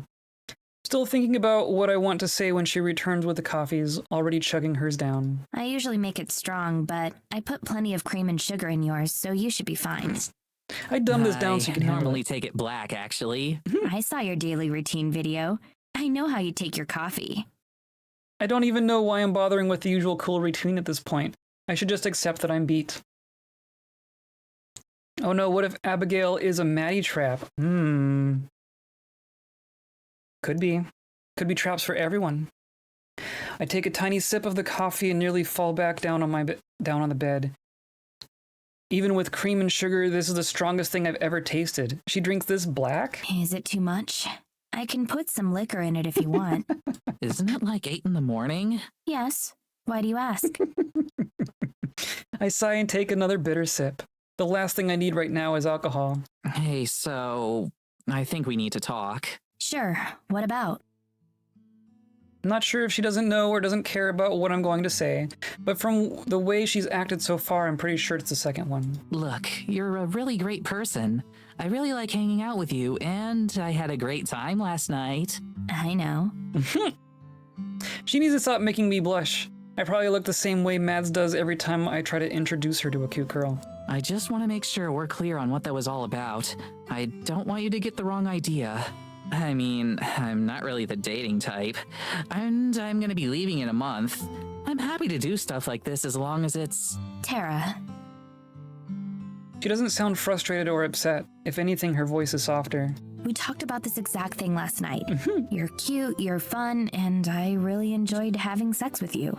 But that's all this is, and neither of us expect or want anything different. You don't have to give me any excuses. Why did she lose her memory? Why did she get mind wiped? Blunt as ever, she takes another sip of coffee as I breathe a sigh of relief. All that worrying for nothing. Great! Awesome, cool. Yeah, I'm glad that's settled then.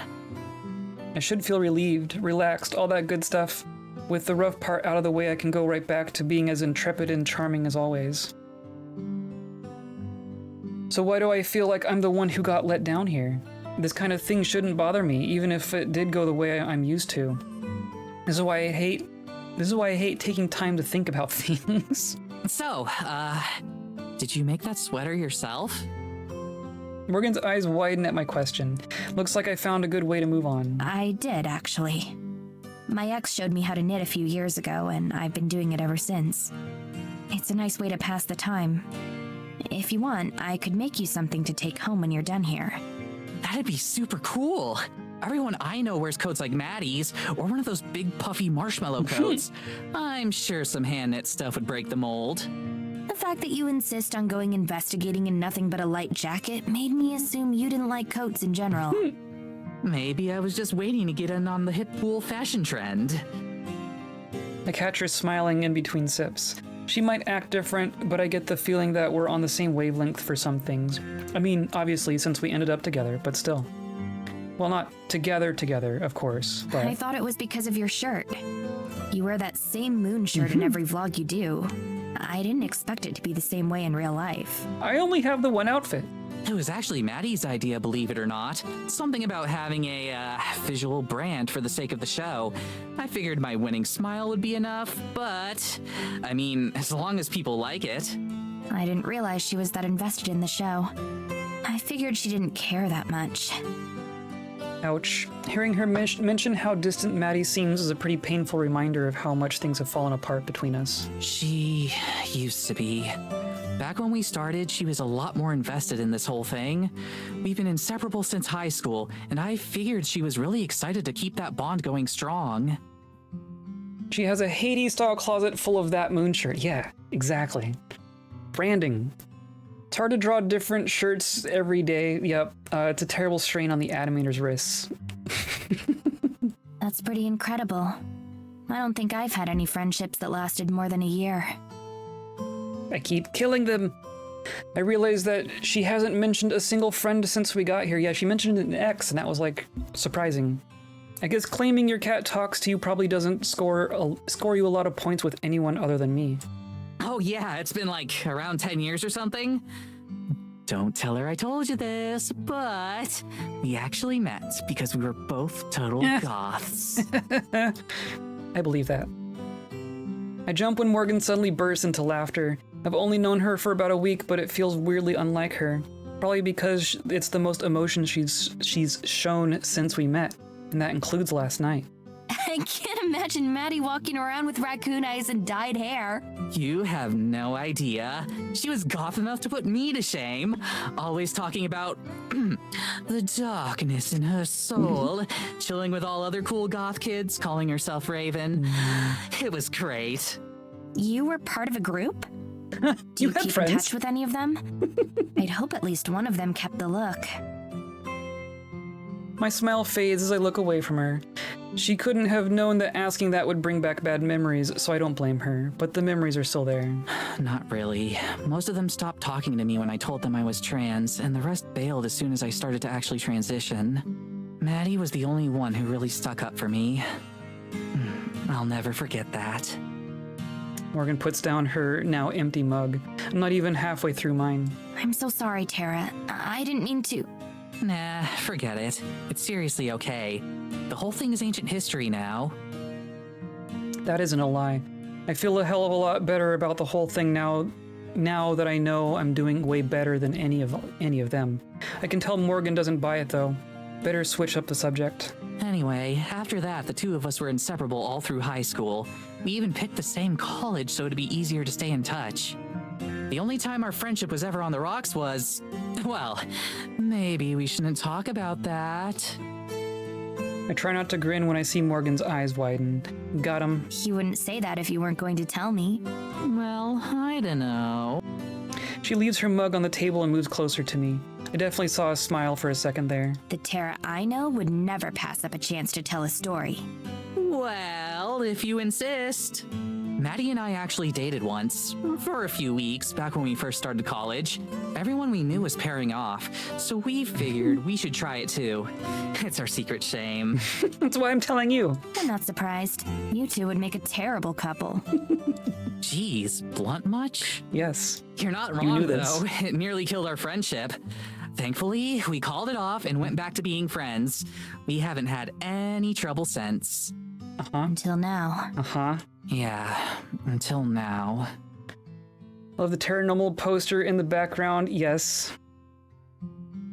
Oh, and yes, it's rainbow rays. I actually didn't put that together. You're right. So much for lightening the mood. I don't know. I guess her deciding to walk away from everything we built together doesn't exactly make me feel jazzed about our friendship.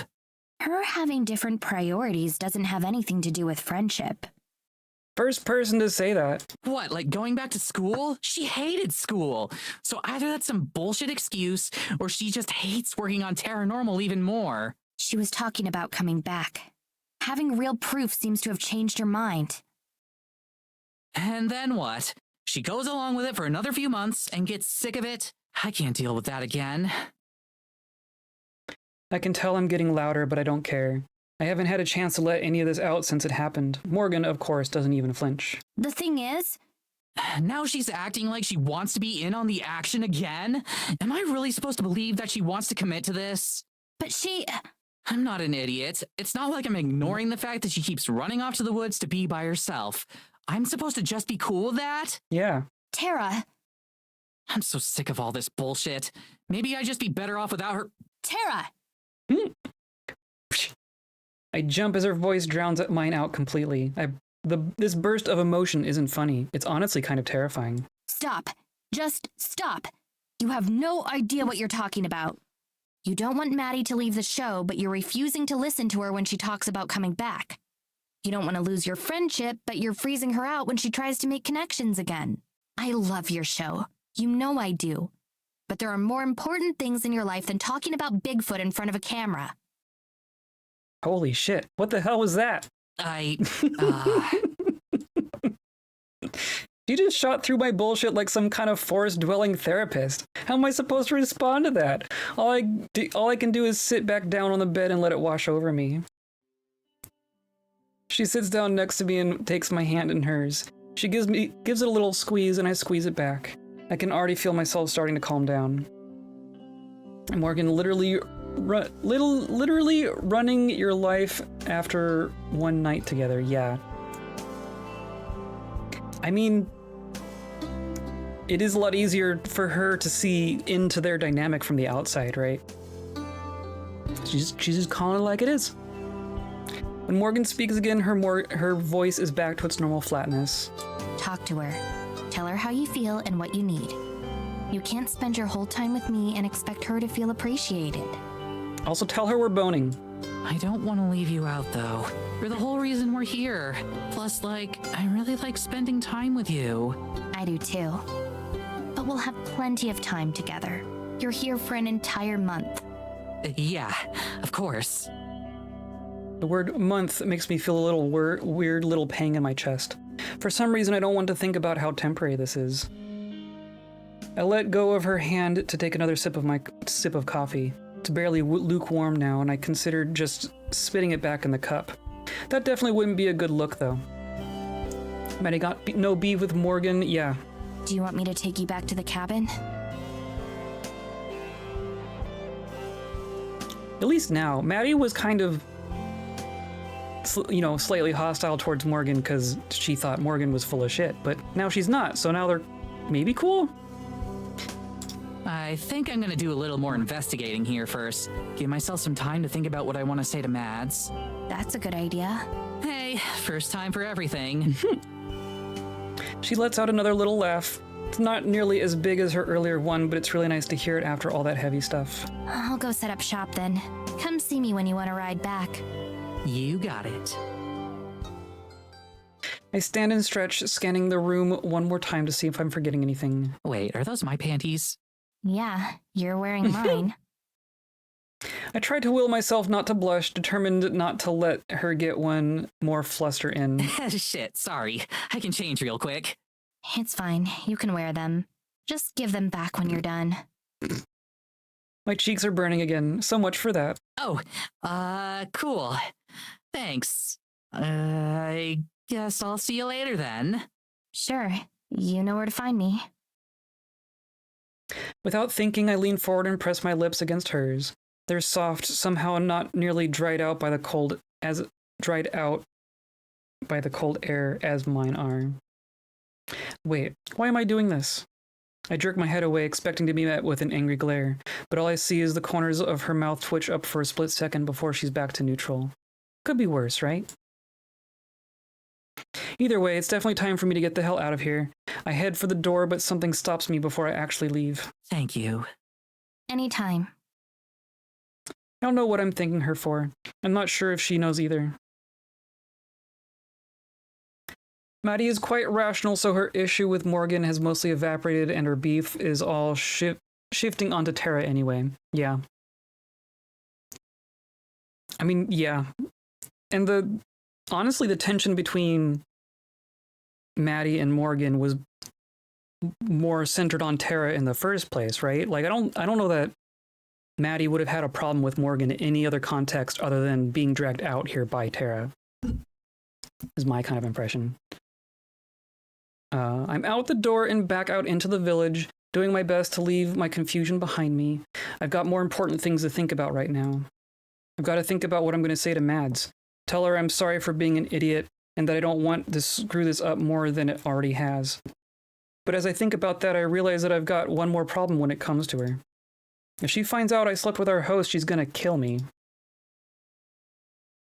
And now we're just going to switch again. Hilarious.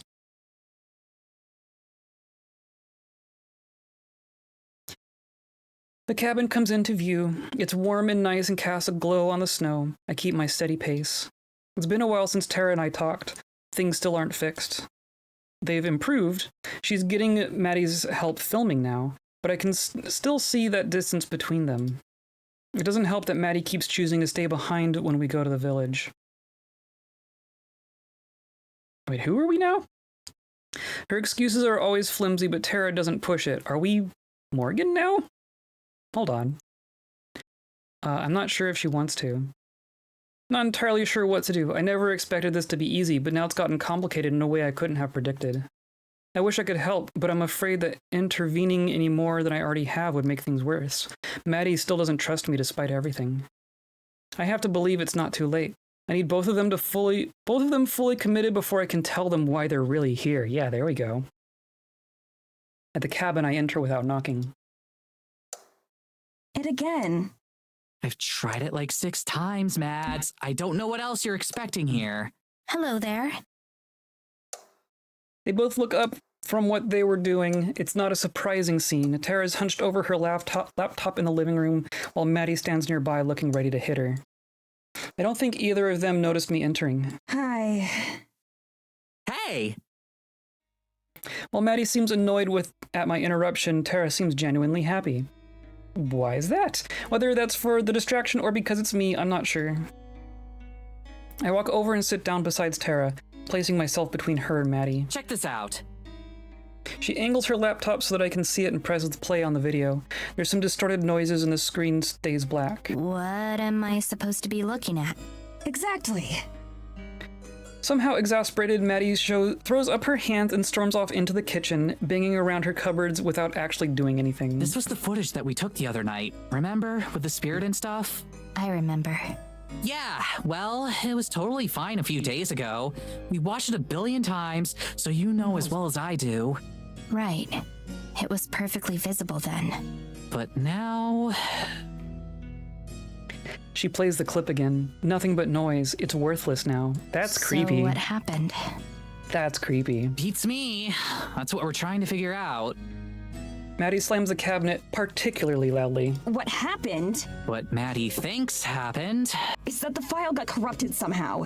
Either when you exported it or when it was transferring or something. But it was working fine before. Seriously, ask Morgan. She points at me. I wish he wouldn't bring me into it like this, since it'll seem like I'm taking a side. The video did work before, yes. Great, that helps us a lot. Isn't there a backup somewhere? This was supposed to be the backup. I thought I'd uploaded it to our server too, but I guess the Wi-Fi cut out, and that didn't actually happen. Haunted.mp4s. Tara bites her lip. That one's on me.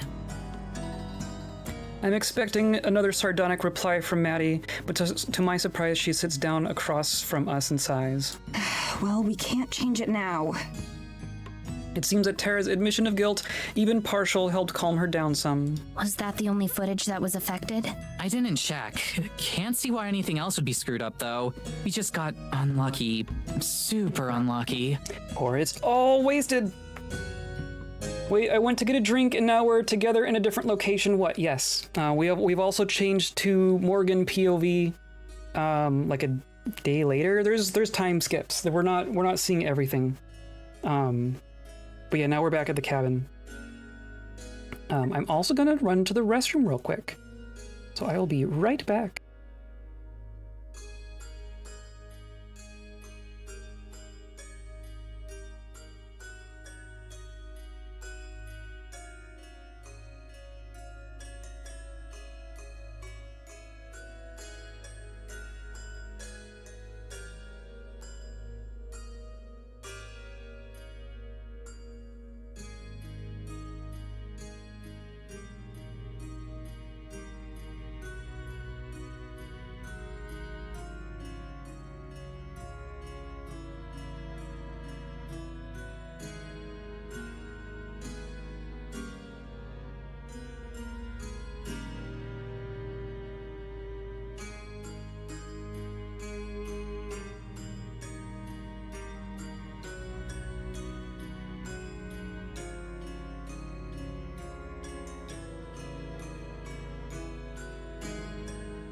I'm back.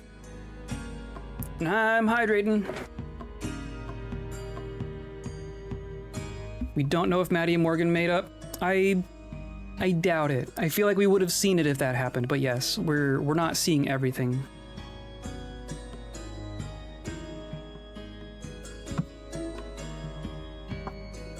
That's a bit of an understatement. Without that footage, we don't have anything to show. I want to tell her that there will be plenty more opportunities for filming the spirit and likely other equally remarkable creatures, but I know she won't believe me yet. Geladura warned me this would probably happen, as if I hadn't already known. But Geladura also didn't help my case at all, since she said she didn't know if she could trust them yet. I wish she would have told me that before I made a fool of myself in front of them both. Tara laughs, but it sounds forced. Guess we'll have to take some new footage then. Morgan, you don't have any other mystical spirits sitting around that we could film, do ya? Funnily enough, I do. I just smile though, going along with the joke. For some reason, Maddie tugs at her collar and looks away out the window. I know normal clothing can have collars, but in that kind of a sense, I always think of like a collar. Perhaps she's more uncomfortable around me than I thought. Can I borrow your laptop? I'll see if I can move the file to my computer and maybe salvage something. You really think that'll work? No, but I'd like to try. Sure thing. She lifts the laptop over me and passes it to Maddie. Thanks. I'll be in my room. Let me know if you need anything. She leaves, taking Tara's laptop with her. She pushes her bedroom door but doesn't close it all the way. Beside me, Tara places her hand over mine. It's not anything that Maddie would be able to see from her room. I'm not sure why Tara is so insistent on keeping our relationship a secret. Still, I appreciate the gesture. Of everything that's happened since the two of them arrived here, getting close to Tara like this has certainly been the most unexpected. It seems like things are a bit better between the two of you. Did you talk? I make sure to keep my voice low. Not yet. I was going to, but first Nats wasn't home, then she was shut in her room all day when she got back. I was going to bring it up today, but then all this stuff happened. At least the two of you are talking a little. She must be feeling bad too. Maybe. You should have heard her before you got here, though. I'm sorry. Nah, don't be. It's like you said, this is on both of us. You really don't know what happened to the footage? I promise I won't tell Maddie anything. Nope, it's 100% legit. It was working fine, and then it wasn't. I didn't even drop my computer or spill water on it this time. That's so strange. You're telling me. Mads is convinced I did something to screw it up, though. I have a niggling suspicion in the back of my mind, but I don't want to bring it up yet. I don't want to alarm Tara if I can help it. Has anyone... Right in the middle of my sentence, the heater in the corner of the room makes a sizzling noise and then dies. Tara and I both stare at it. Did you see that? I did. God! Clutching her head in her hands, Tara gets up and inspects the heater. She looks around and underneath it, although it's clear she has no idea what she's actually looking for. While her back is turned, I take a moment to peer out the window, scanning for anyone or anything out of the ordinary. I don't see anything. What happened? Heater died. Check it out. Wait, you're kidding me. I wish. Already the cold is starting to set in. Was it a short circuit or something? I'm glad that she doesn't default to blaming Tara for this. My suspicion gets a little stronger too. No clue. Morgan and I were sitting here when it suddenly died. Didn't give any warning or anything. It was a lot like the... She trails off. She doesn't need to finish the sentence. I'm sure we're all thinking the same thing. Like the footage. Gremlins. She says it anyway. None of us say anything. Then Maddie chuckles nervously. That's a pretty weird coincidence. Do you two think that, like, they're connected somehow? What, the heater and the footage? There's no way that could be. It's just bad luck. Maybe. She gives me a look that says she doesn't think it's random. I'm inclined to agree. Any luck with saving the video so far? Not yet, but I just started. Give me a bit. Right. The whole town is vampires, so no one shows up on camera. There you go. I'm gonna go grab a blanket. You want one, Morgan? No thanks. What the hell? Because she's immune to cold. 2 seconds after she's entered her bedroom, Tara yells and pops back out. The heater in my room is dead too. What? Are Are you sure? Of course I'm sure. Come look if you want. Maddie and I both hurry into Tara's room. Sure enough, the heater in here is as dead as the one in the living room. Were they on the same breaker? This cabin must have ancient wiring, right? No, it was breaker? renovated a couple years ago. Is the one in your room still working, Mads? Without waiting for an answer, Tara pushes past and goes to look, ignoring Maddie's feeble clamor against barging in. We follow Tara behind Tara yet again. In Maddie's room, the heater is running fine. That's so unfair. Maddie frowns too, looking perplexed. I don't get it. Why just in here?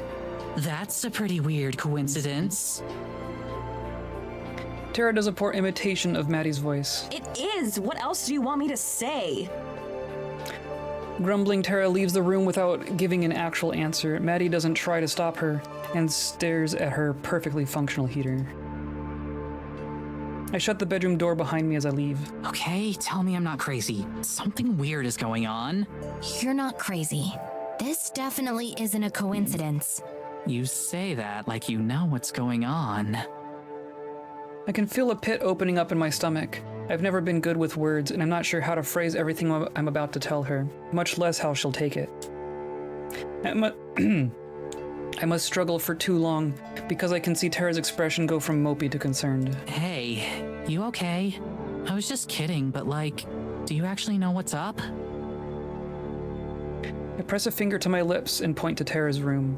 Her eyes go wide, but she nods. I lead the way with her following close behind. We can talk now. Tara looks like she's going to explode. Now? What the hell? That was like something out of a spy movie. Shh, not so loud.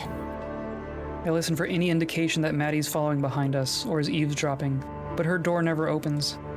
Tara watches, waiting for me to elaborate, but I can tell that it's taking every ounce of self-control she has to not barrage me with questions. It's understandable. Okay, bear with me, because I'm not sure how to say some of this. Nearly vibrating with excitement, Tara nods. I take a deep breath. I don't think that all these malfunctions are a coincidence. I think they're intentional sabotage, and that my mother's to blame. That I would believe. Her eyes get as wide as saucers. Your mom? Yes, and I also think that Maddie might be involved too. It's not her fault at all. I'm afraid that my mother might have gotten to her first. She might not even know it. But why?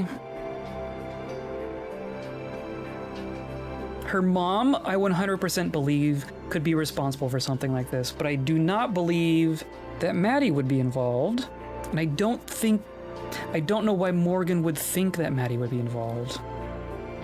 Evelyn sabotaging the investigator's cabin, yes. Why would that be suspicious? She might not even know it. Interesting. Gotten to her how? This is sus on Morgan. As in, she's not in control of her actions. She might not even be aware of them. You mean like mind control? More or less, yes. She stares at me and then starts to laugh. She gets up and paces around the room, her hands flying in useless motions as she laughs. Okay, you're screwing with me, right? Mind control. Maddie! I'm not messing with you. I'm dead serious. Can't blame her for being incredulous. It's a lot to take in at once, and the rest of what I have to say is even stranger. But if there's anyone who will believe me, who will believe the truth, it's Tara. A Scooby-Doo shit incoming, yeah. Her laugh becomes a whistle as she calms down. She takes a second to compose herself and then sits on the bed next to me. Okay, mind control. Go on. Like I said, I doubt Maddie's even aware. It's probably more like sleepwalking for her, but it would make sense. You said she's been spending a lot of time away from the cabin, right? So they're gonna follow her out into the forest and find a ghost girlfriend. And that she doesn't like to talk about where she's been. Plus the footage being damaged, and then the heaters dying. It makes sense. You're gonna have to sell me on this more. I wouldn't say that makes sense. What's the point of it? Why would your mom do that, and how? Like we haven't even approached the point of making sense. I know. Trying to calm myself, but there's a nervousness that I've never felt before. This is my first time ever talking about this with someone else. No matter how many times I'd imagine this conversation and rehearse it in my head, it's nothing like real life. My mom isn't really my mom. To be frank, she's not even human. Not anymore. Interesting. I pause, waiting to see how Tara takes it in. No reaction. I doubt that anything I'm saying even registers as a possibility to her. My only choice is to go through it all and hope she believes me in the end. The person you've met, the creature, is something else, using a human woman's body as a host. She has the whole town under a glamour that makes them loyal to her, and she has for years. Longer than I've been alive. I think she has Maddie now, too. The reason that I sent you an email and invited you to Eisenfeld isn't because of the forest spirit or any of that other stuff, although it's related too. The reason is because I need your help. Evelyn, or the thing inside her, is going to try to kill me soon, to use me as a new host. Within the next few weeks. That's a oddly specific fear, but okay. Morgan, okay, so how do I put this? This whole town is part of a secret cult. Yeah. Evelyn Shabriri, there we go. Oh dear. Oh dear. Friendly flame cryptids? You were the only people in the world who I could think of who might believe me. There wasn't anyone else I could ask. Yeah, who would have thought the person named Evelyn would be evil? She knows that too, which is why she's trying to get rid of you now. Ruin your trip. And why make you Morgan want to didn't leave. give her advance notice of them coming into town. She would never hurt either of you. Too many people would notice if something happened. There'd be way too much unwanted attention on her. But if she could get the two of you to leave Eisenfeld, then she'd be able to proceed with her plans. I'm pretty sure that's what she's trying to do, through Maddie. That's it, I guess. As I finish speaking, I look down at my legs. It feels like a weight has been lifted off my chest. If nothing else, I'm glad I got to tell someone. Even if nothing changes, at least I got to share my story. If she doesn't believe me, if she thinks I'm crazy as Maddie does, then I'm out of options. The silence stretches on, and I glance up at Tara's face. For someone usually so expressive and easy to read, her face is immutable. I can't tell what she's thinking. She just stares at me intensely, more scrutinizing than I've ever seen before. I meet her eyes, willing her to search mine and see that I'm telling the truth. I want to reach across and grab her hand. More than that, I want her to grab mine. Tara huffs, blowing a loose strand of hair that's fallen over her face. She blinks, pops her knuckles, scratches her leg, then finally she half smiles. Okay, so then what do we do now? Does that mean that you believe me? My breath catches in my throat, scarcely daring to believe it. She hasn't confirmed yet. She could just be playing along. Of course I do. I can't help myself. I lean forward and wrap my arms around her in a very selfish hug. I'm so sorry for dragging you into all of this. She doesn't deserve any of what's going on. I brought her into my own world of problems. Her arms wrap back around me without hesitation. Hey, I'm glad you did. Really? Of course! If some other paranormal blog got this scoop, I'd be jealous forever. We both laugh. But I'm not gonna lie, it's a lot to take in, especially the stuff about Mads. But if never coming here would have meant you having to deal with all this on your own, then it's a damn good thing we're here. Us with our zero actual paranormal experience. For the first time I can remember, I feel warm and comfortable. It's a moment that I wish could last forever. I don't deserve her support, but I'm infinitely glad that I have it. Now let's go kick your mom's ass! I laugh again. I'm glad she's able to keep a light heart through all of this. We're going to need it. Really though, what do we do now? Pack our stuff and get out of here? You could totally crash with me and Mads. I'm sure she wouldn't mind. You'd have to get past that whole mind control thing first though. No. Running away isn't an option. She would just take someone else instead. She has to be dealt with. You said it'll happen in a couple weeks, right? How do you know? It'll happen on the winter solstice. Ah. It's something to do with the moon. I don't really know the specifics myself. There's not a whole lot of information to go off. You're in luck, because investigating stuff without a real lead is my specialty. She's incorrigible, and her smile is infectious. Her optimism and confidence makes me think that this might work out okay after all. There'll be plenty of time for that, I promise. Right now, I should head back home.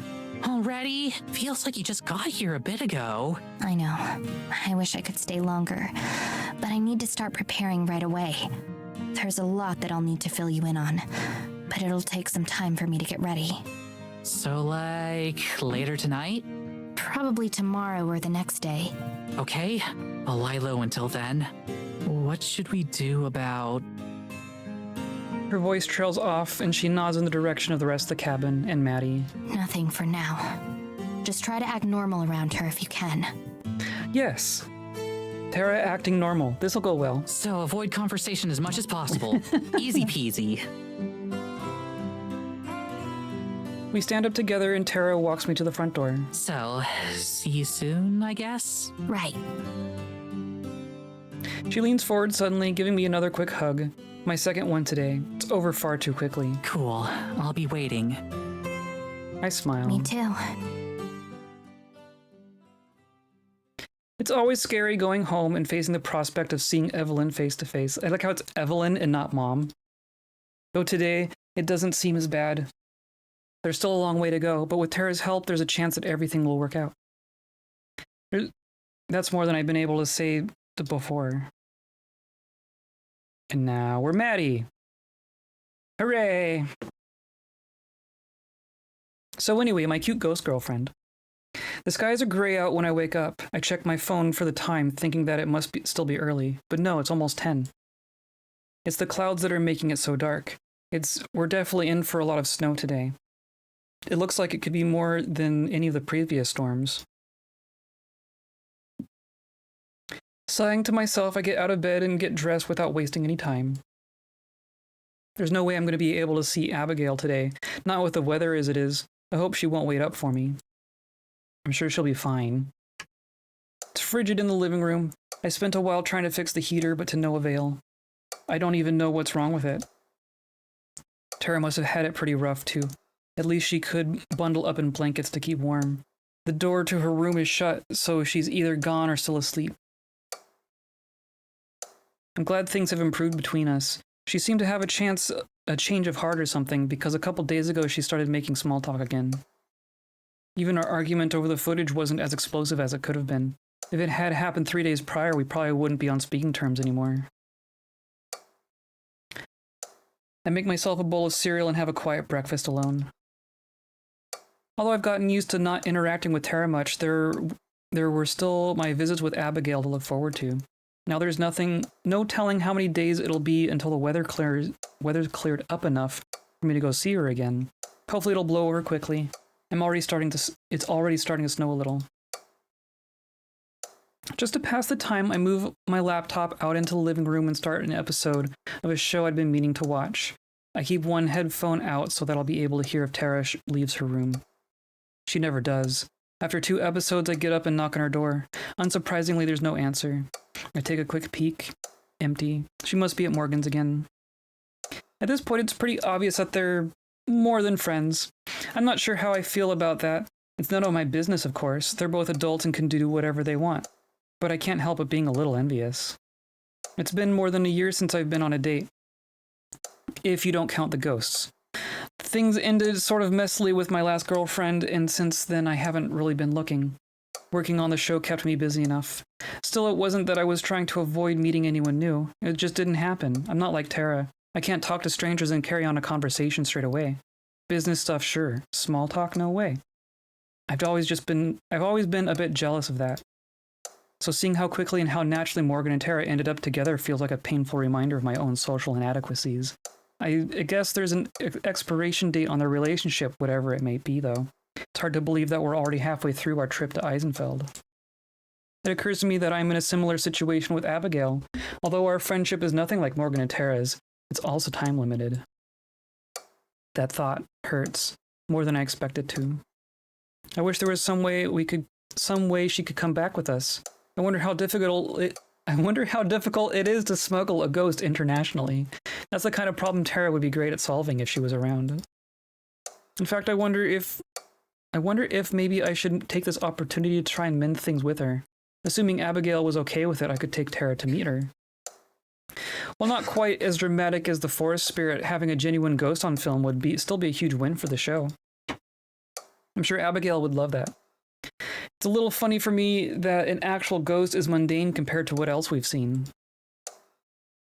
I'm not entirely convinced on the idea. There's still some appeal to keeping the news to myself, at least for a little bit longer. A knock on the front door interrupts my TV watching. Coming! Aha! I undo the latch and come face to face with Evelyn again. Good afternoon. Hi there. Her soundtrack is Dagger Smile. My previous encounter with her on the way back from the church flashes through my mind as she sets me on edge. There's a man I don't recognize with her, too, adding to my unease. We heard there was an issue with the heater, so we've come to fix it. Don't want you freezing to death out here. Did you hear about that? Her demeanor is a 180 from last time. I wonder which of them let her know. Maybe Tara mentioned it earlier today. Oh, thanks. That'll be a big help. Aren't you going to let us in? I realize that I'm blocking the doorway and step back to make room. It's technically her cabin. She hasn't asked for permission before. I don't really have a right to say no. Yeah, sorry. The guy with her brushes past me and heads to the heater, getting right to work. Meanwhile, Evelyn and I both sit down in the living room. I stare at the floor, hoping that she'll start the conversation, but she seems content to just look around the room, admiring the decorating. When she clears her throat, I flinch. I'm very sorry for the discomfort it must have caused. Even a single night without the warmth can be most unpleasant. She stares at me intently, like she's hoping for me to catch some hidden meaning. Whatever it is lost on me. This one is a vampire. It's fine. This is a different It was one. Just one night. Thanks for taking care of it so fast. Of course. Are you the only one home today? Yeah. Tara's out. With your daughter. I can't imagine that Evelyn doesn't know about her and Morgan, or at least that the two of them have been spending so much time together. She and Morgan live in the same house after all. But Evelyn's eyebrows raise. Is she now? My daughter said your friend was here. She wouldn't be foolish enough to venture into the woods on her own, would she? The weather's looking quite dire. My mouth goes dry. Even Tara wouldn't be that reckless, right? I don't think so. Good. Only a fool would go out in this. As if on cue, a heavy gust of wind blows, making the whole cabin creak. Though through the window, I can see the snowfall has already gotten heavier. Thick, heavy flakes mask the glass and obscure the view outside. The workman finishes up and moves closer to the couch. He still hasn't said a word since he arrived. He also hasn't been drawn. Seems we're finished here. Do take care, Madison. And don't hesitate to call if you need help with anything else. Did you fix the one in Tara's room? Will do. Thanks. The two of them leave as abruptly as Morgan always does. Or as...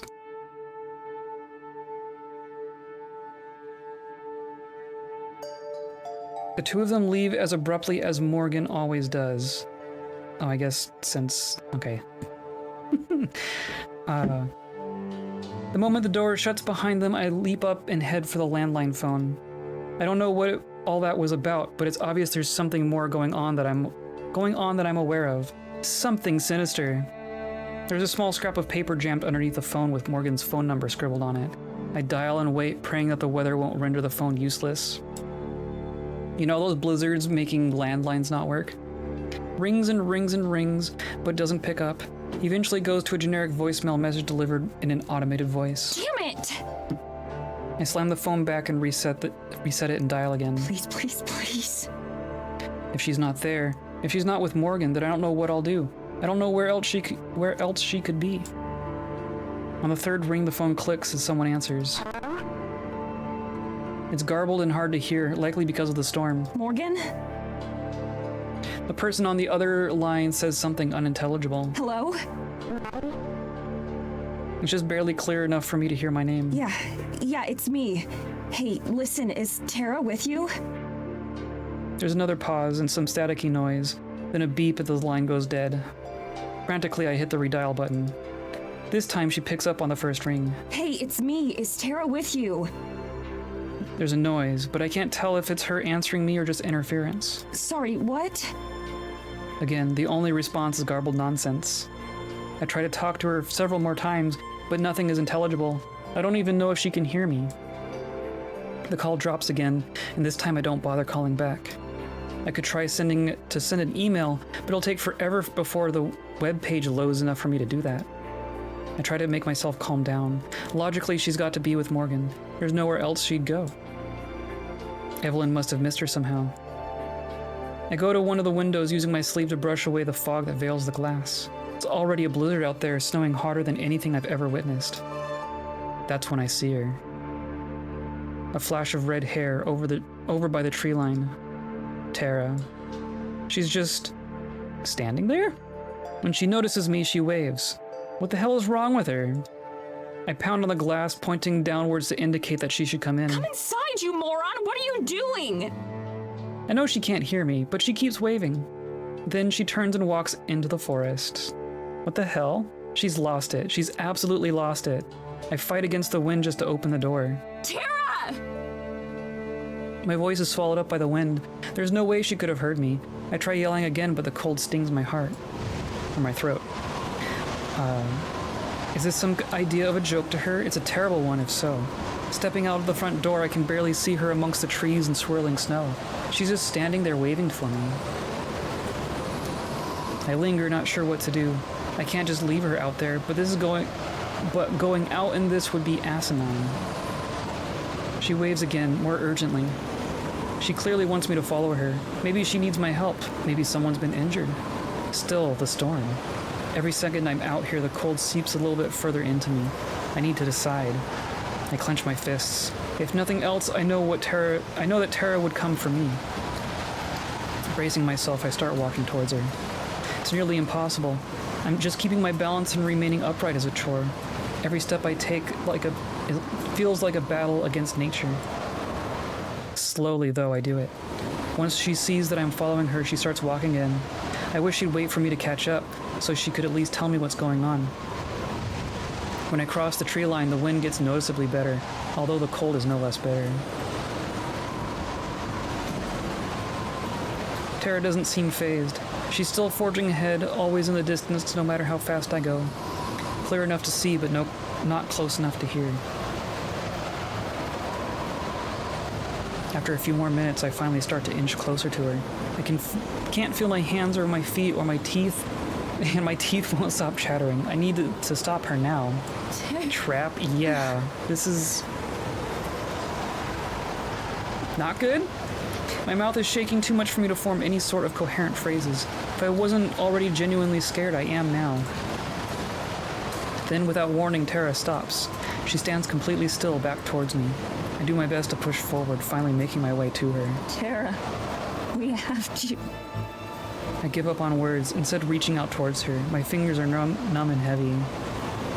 Before I can touch her shoulder, though, she turns around. And my blood runs as icy as my skin. Her face is completely smooth and featureless, like a mannequin. Her clothes, her hair, everything else are a perfect replica, but her face is an empty void. This isn't Tara. This isn't even human. The sharp taste of bile rises in my throat as I stumble back, repulsed, and I stare in horror. She begins to flicker like a light bulb going out. No. No, no, no, no. You got lured. This isn't real. This can't be real. This isn't happening. This can't be happening. Still flickering, the thing begins to move. Its shoulders start to shake as it rocks back and forth, tilting its head back slightly. It doesn't make a sound, but its intention is clear. It's laughing at me. I fall backwards, hands scrambling through the snow that I can no longer feel. I scuttle away from it as best I can, though it doesn't even try to follow me. It just rocks, celebrating its triumph over me. Yeah, it's already won. You're out here.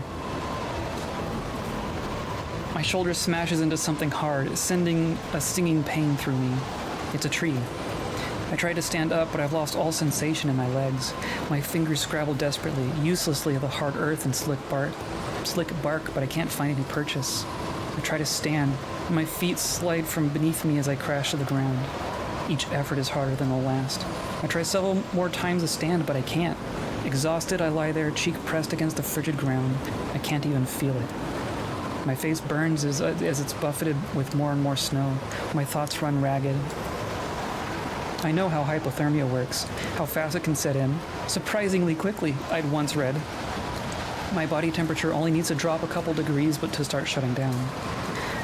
I can't muster the effort to move. The fake Terra is gone now. The space is occupied is empty. I'm alone. The realization crosses my mind, surprisingly lucid. I'm going to die. This is the end. There is no after this. I've reached the end of my life. Snow accumulates on my body. What parts I can feel burn. I'm grateful for those I can't. My breath is barely even a wisp of vapor. I try to tell myself that I'm wrong. Someone will find me. I can't die out here. I'm not some mountain adventurer. I'm not the kind of person that this happens to. I can't freeze to death. I can't. But I'm going to. What about Tara and BT and my family? I can't just leave them all behind because I ran too far into the woods. That's just not how this works. I try to push myself back up, but I can't move my arms. I can't move anything. I'm sure that if my body allowed me, I'd be crying. I don't want to die. I don't want to die. I don't want to die. My consciousness fades. A piercing light that should be unpleasant but isn't shines in front of me. I will my body to reach for it, but I can't. Yes, go towards the light. Then I understand. It isn't meant for my hands to touch. I let go of it all, giving myself up. But then, a sound. Imperceptibly loud, deafeningly quiet. Something vibrant and full of life fills my tired eyes. It blocks the light. And then... it's Abigail.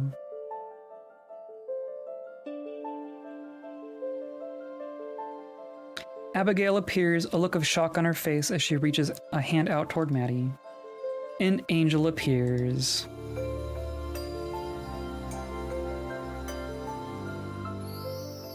Chapter 3.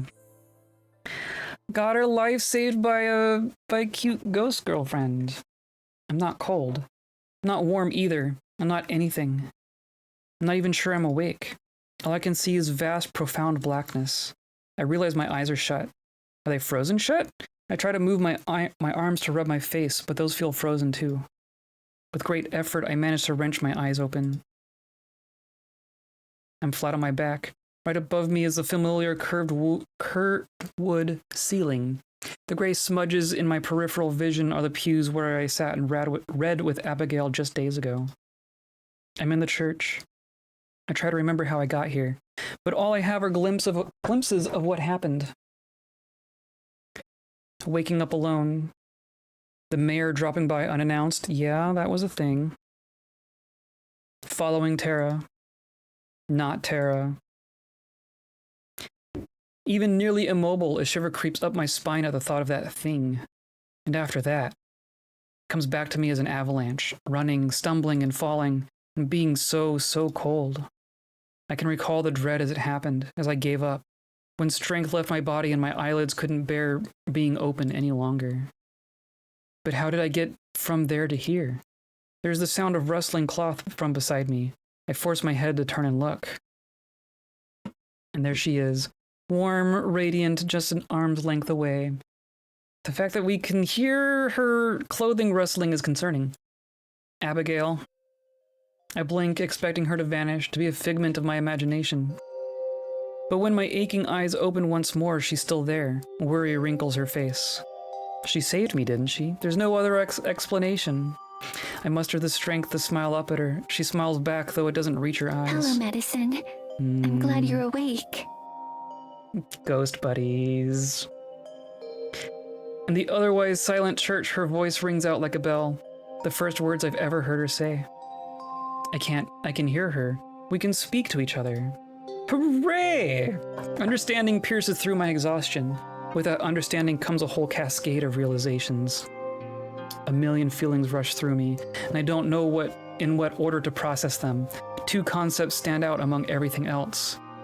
Her voice is lovely, soft and gentle like she is. I must be dead. Abigail? I mumble out the only coherent thought that I have. She slides from the bench she was sitting on to the ground, kneeling on the floor beside me. That's right. I'm here. She leans over me, the serene portrait of a heaven-sent angel. She's here. That can only mean one thing. My head doesn't hurt. My back isn't sore despite spending lying on the... Blah. My back isn't sore despite spending lying on the cold stone floor for hours. That's phrased strangely, but okay. I can hear and speak with Abigail. I died, didn't I? And you saved me and brought me back here? I don't know if saved is the right word. She rubs her face, a pained look that she can't brush away. You're not quite dead, but you're not alive either. Only mostly dead. Rather, you're somewhere between life and death. Like me. So we need true love. Got That's it. the best way I can put it. Oh, so she's not fully dead either. Interesting. I can tell that her tone is supposed to be optimistic, but to me she sounds entirely too cheerful for someone narrating my own demise. Still, I suppose it is better than the afterlife. Then, thank you. Her smile gets just a little bit smaller. Please don't mention it. Really, I'm sorry that we hadn't been just a little bit faster. If we had arrived sooner... She looks away, guilt twisting her face. It's okay. It's not your fault. Even in my addled state, I know that much. I shut my eyes, hoping that this might be a dream, and that when I open them, I'll be safe and sound in my bed in the cabin. I'm not, of course. There's nothing but above me but stone. I force myself to sit up. The motion catches her attention and Abigail lunges forward, ready to catch me if I fall. Oh, don't strain yourself. But there's still no pain or soreness. Instead, it's like each individual part was switched off and I have to reactivate them. Maybe that's not far from the truth. Once I've sat up, I'm able to stand without any issue. The heaviness falls away like a blanket. I think I'm okay. To demonstrate, I pace back and forth a couple steps, feeling like I'm just stretching my legs. I reach out and flex my fingers, staring at their strange glimmering transparencies. The whole time she watches intently, poised to intervene if anything goes wrong. Nothing does. I'm fine, relatively speaking. I look toward Abigail for approval with the most earnest smile I can muster. She visibly relaxes. I then sit down on one of the pews. Abigail sits down beside me. It's bizarre. Despite years of existential dread, I don't know how to feel about my own past tenth's death. Well, Abigail did say it's not quite death. It's not exactly life either. Obviously, it's got to be a bit more complicated than that. But right now, it's helping to soften the blow a little bit.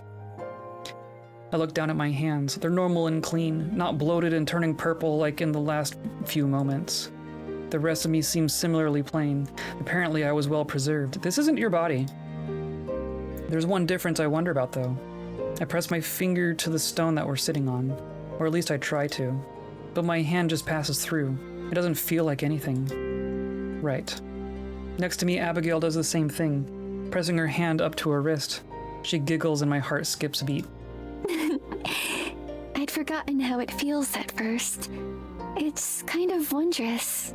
Yeah, that's a good way to put it. Once you get used to it, it's really quite convenient. It'll just take a bit of time. You'll not even remember your body. Just give it a couple 100 years. Abigail stands and gives me a huge smile, probably not realizing how scary that thought is to me.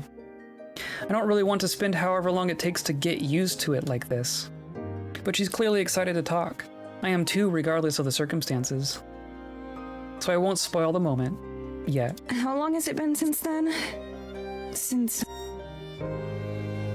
Even thinking of the word died causes my throat to constrict with terror.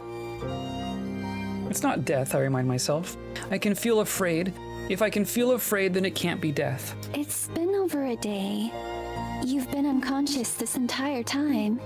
I was afraid that perhaps I'd done it wrong, that you might not ever wake up. But here I am. I can see her eyes sparkle with tears, despite the fact that I'm standing right here, even though the thought of my demise almost makes her cry. Yes, here you are. how did you do it? I remember thinking that I was going to die, for sure. She looks away from me, fidgeting with her dress. As I said, we arrived too late to save your life. The cold had already set in, and you were so far from home. Who is we? But we were able to save your spirit, your soul, the important part of you. And that's what you are now. A spirit? We trapped your mortal soul on Earth forever. You're welcome. She nods. That's what you are too, right? Another nod. Exactly. Her voice is gleeful. I can tell she's excited by this. I can't blame her. After 200 years of solitude, I'm sure I would be too. There is a we, though. But for me, well, this is a nightmare wrapped in irony. I came to Eisenfeld as a skeptic, and now I'm a ghost. It's so overwhelming. What will my parents say? Or my friends back home? What about everything else I left behind? I never prepared a will or anything like that. I don't know what to think, what to feel. I suppose I should be grateful that I'm not truly dead, but at the same time, I don't know what I'm missing out on. Maybe it would have been preferable. I wish I could have at least said goodbye, especially to Tara. There's so much left unsaid. Wait, Tara. With a jolt, I turn to face Abigail. She flinches at how suddenly I move. Do you know if Tara's safe? My friend, the one who came here with me. I thought I was following her into the woods, but it was... The mannequin monster, yes. The image of that fake Tara comes to mind, and with it a wave of dread. The memory of it is repulsive simply in how false it was, how unnatural. She's fine.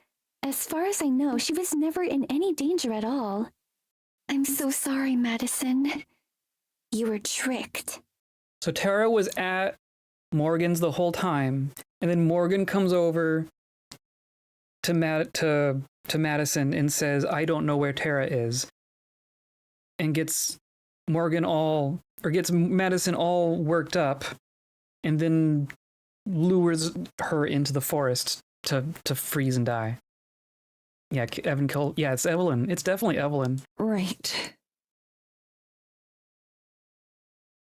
I relax a little bit. Tricked. Tricked by... by whom?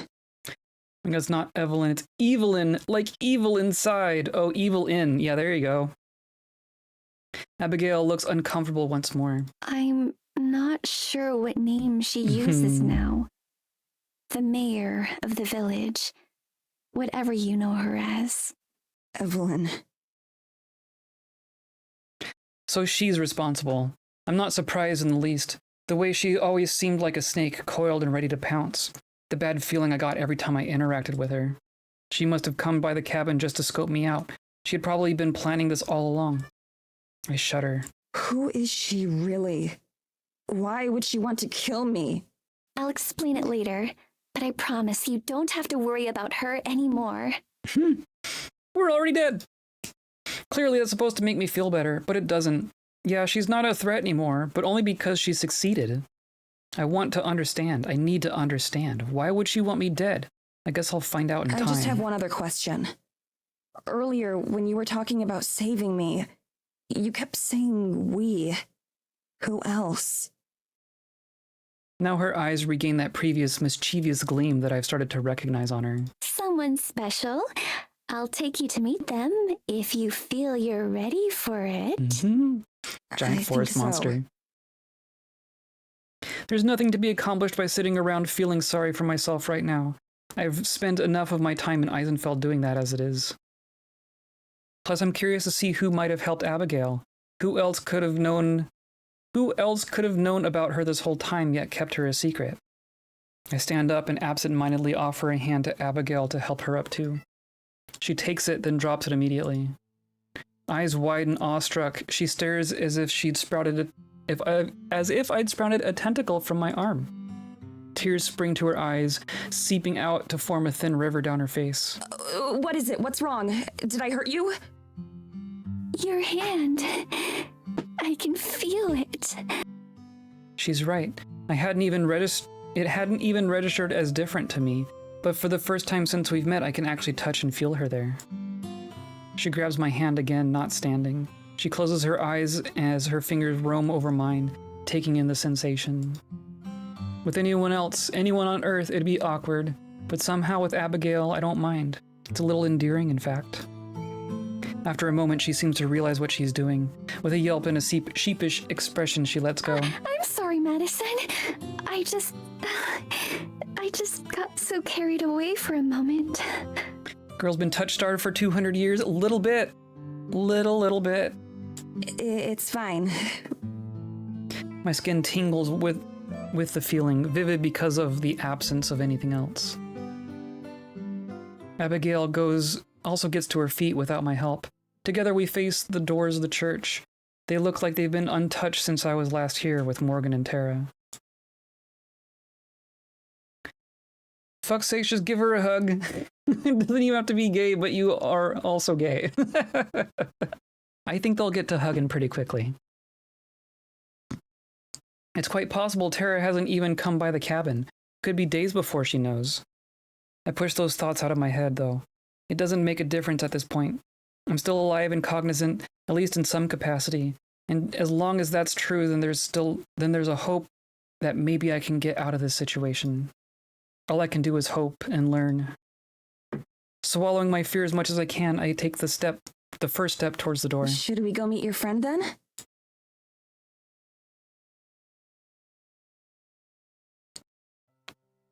It's calm outside. In the day or so that's passed, the weather seems to have also mellowed out. A thick layer of fresh snow coats everything, looking fluffy and inviting.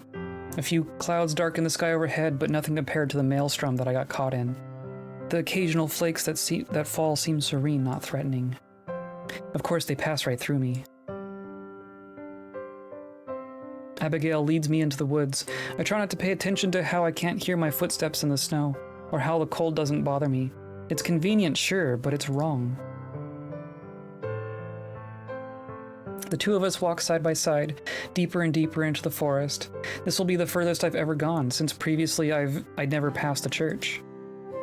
Just like Morgan a few nights ago, Abigail seems to know exactly where she's going. Abigail, can you tell me a bit about what it's like now? Being a ghost and all. Cold doesn't bother her anyways. I had that same thought. Abigail's face lights up and she claps her hands together. She steps back. Her steps become an eager skip. Of course. I'd be happy to. I can teach you all about being a ghost. She clearly means it. Where to begin? I found it to be quite convenient personally. As I said before, we're not ghosts per se, or at least not in the conventional way. Which is to say, we're not dead. It's more like we're somewhere between life and death. Comforting. You and I are now fundamentally bound to the forest and to everything else in it. In the forest, everything is connected. She frowns deeply, puffing out her cheeks. This is harder than I thought. I laugh. I guess even after centuries, she's never expected she'd have to explain all of this to someone. It's fine. Take your time. Everything in the forest is connected.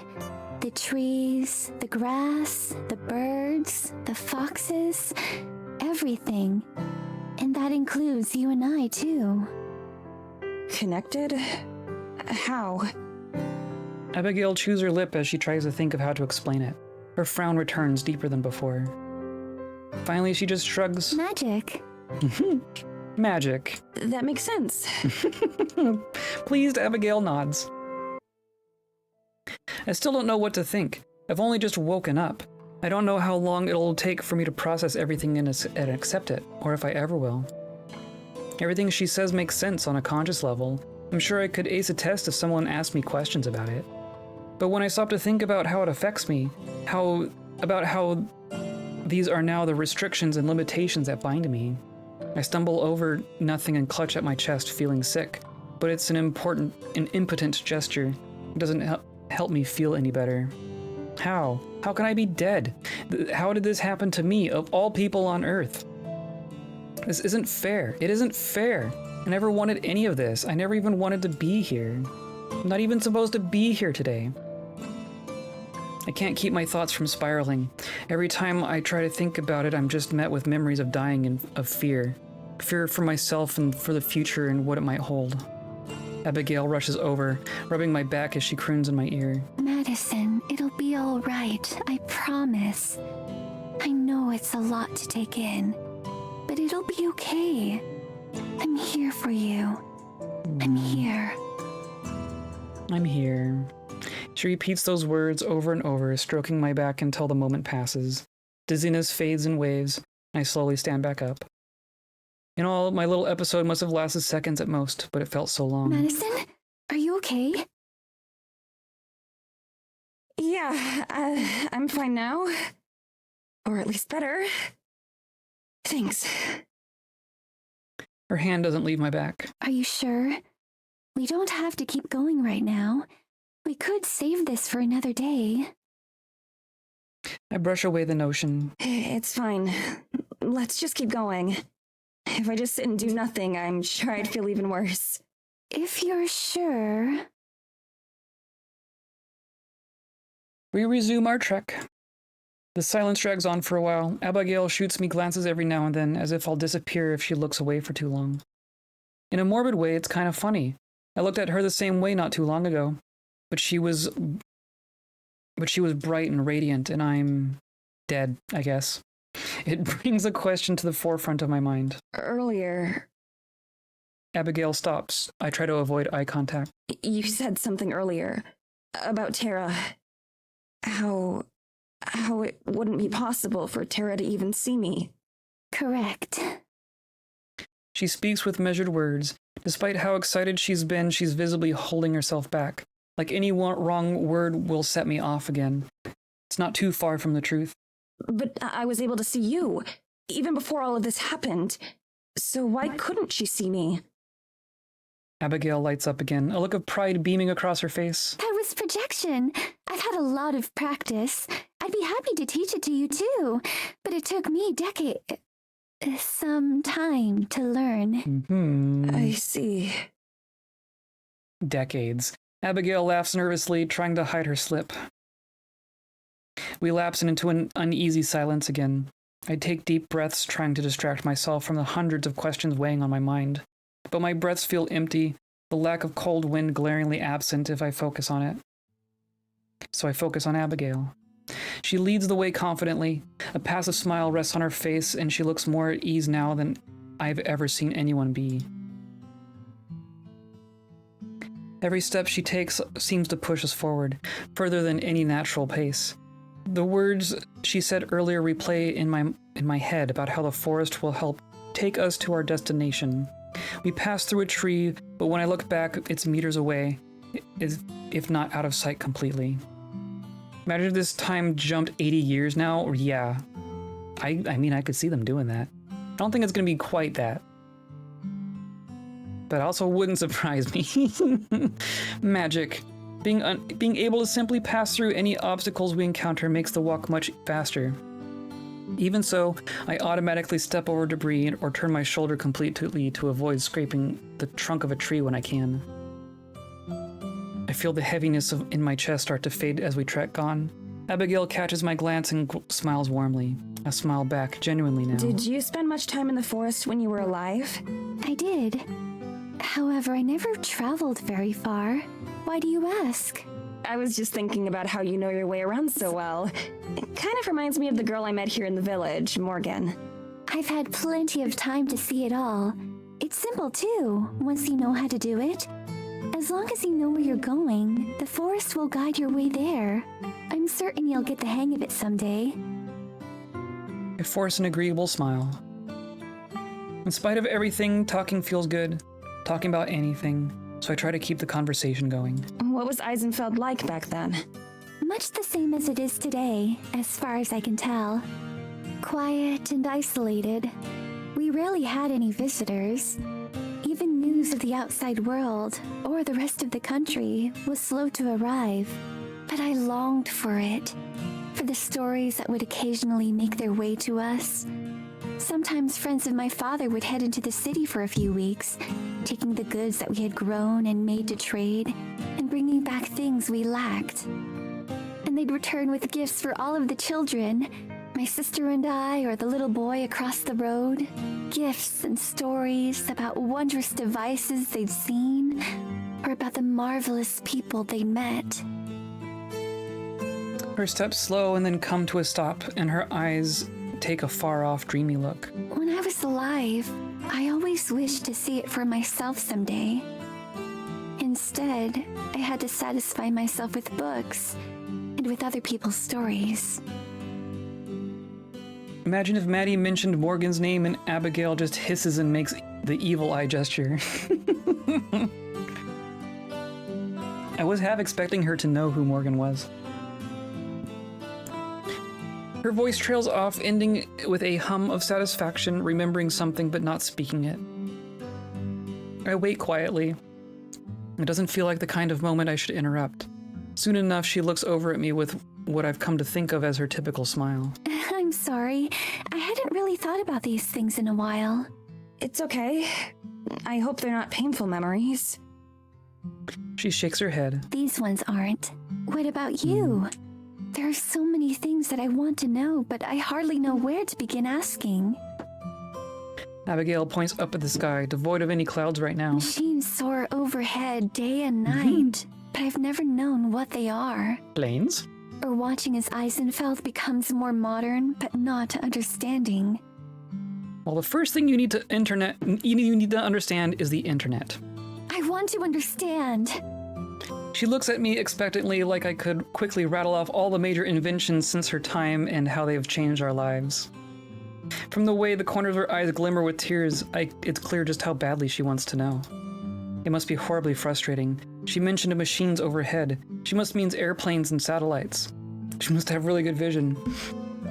How unbelievable would it sound to her that enormous metal craft can fly through the sky and carry hundreds of people? Or about cars, or just about and how just about everyone owns one. I'd need another 200 years and then some just to catch her up on what she'd missed. And thinking about all that, for just a second, I feel like maybe I understand her loneliness a little better. Abigail quickly straightens up, maybe realizing that she was being kind of childish. She adjusts her impeccable collar and dodges my eyes. I'm sorry. Again. That can wait. You're fine. I'm sure I'd feel the same way in your position. After we meet your friend, I'll tell you everything you want to know. Or at least everything I can. I'm not exactly the best storyteller, and I'm not very good at explaining why things work, but if that's still enough? I phrase it like a question, even though I already know what her answer will be. Sure enough, she springs toward me, skipping past like a stone. Oh, would you? I'm sure you're wonderful at telling stories. I could tell from the way you read to me back at the church. Do you remember? Abigail. No, not those. I mean the ones shaped like clamshells with the gray fellows inside. Can you imagine? That would be hilarious.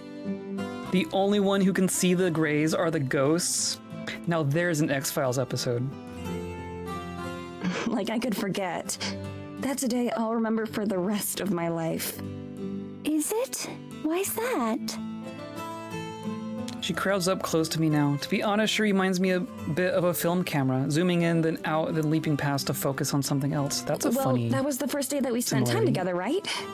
And that's when you showed me your name.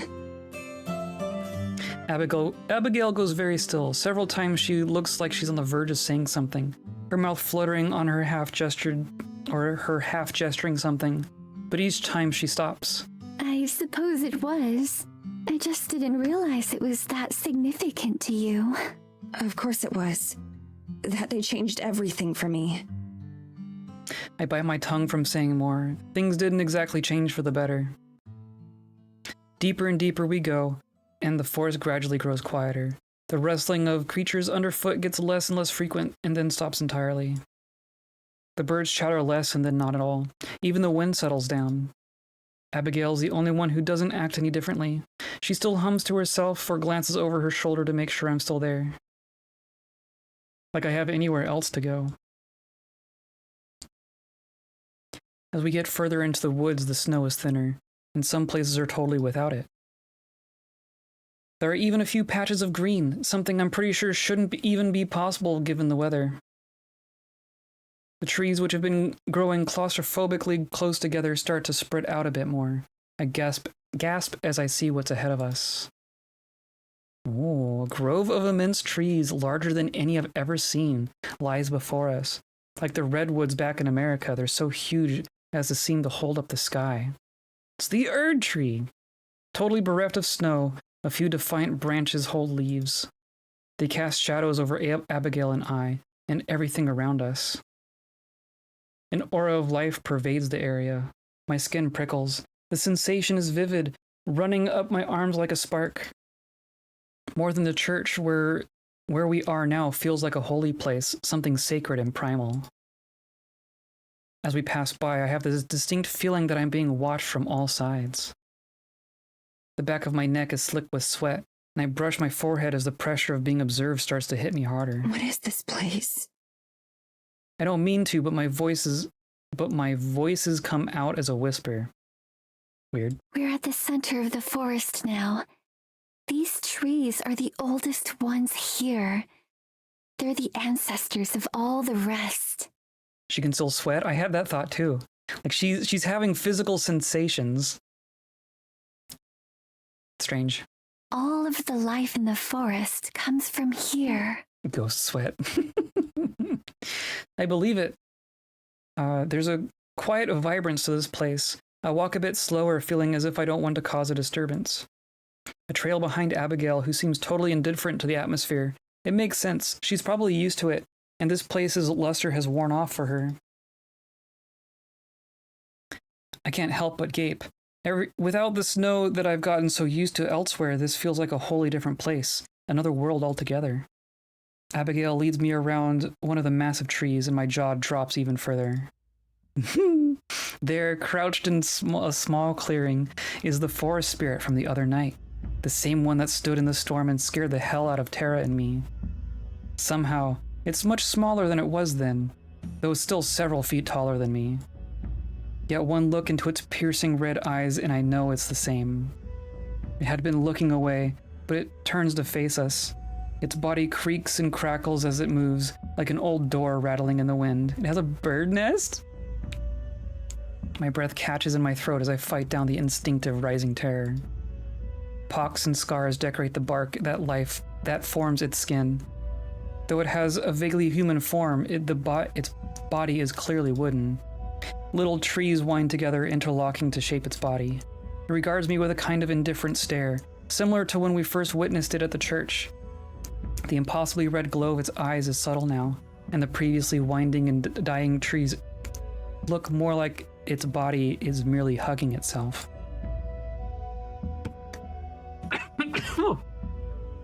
So much reading! I look to Abigail to see her reaction, but she just watches the two of us with a slight smile, waiting to see what happens. That's when it hits me. This is your friend? Uh-huh. That's right. His name's Paul. She acts as plainly as if she'd just introduced me to a fellow human, not a mystical creature. Abigail leaves my side to go to the spirits, and she nuzzles her head against it like a cat. This spirit is the guardian of the forest. It helped me save you, just like it saved me long ago. It shifts slightly to accommodate her, standing a little bit taller. It makes no vocalizations, though, nothing close to speech. I see. I don't really. Visions of its tall and imposing profile against the stormy sky really clash with what's in front of me now. But still, I know she's telling me the truth.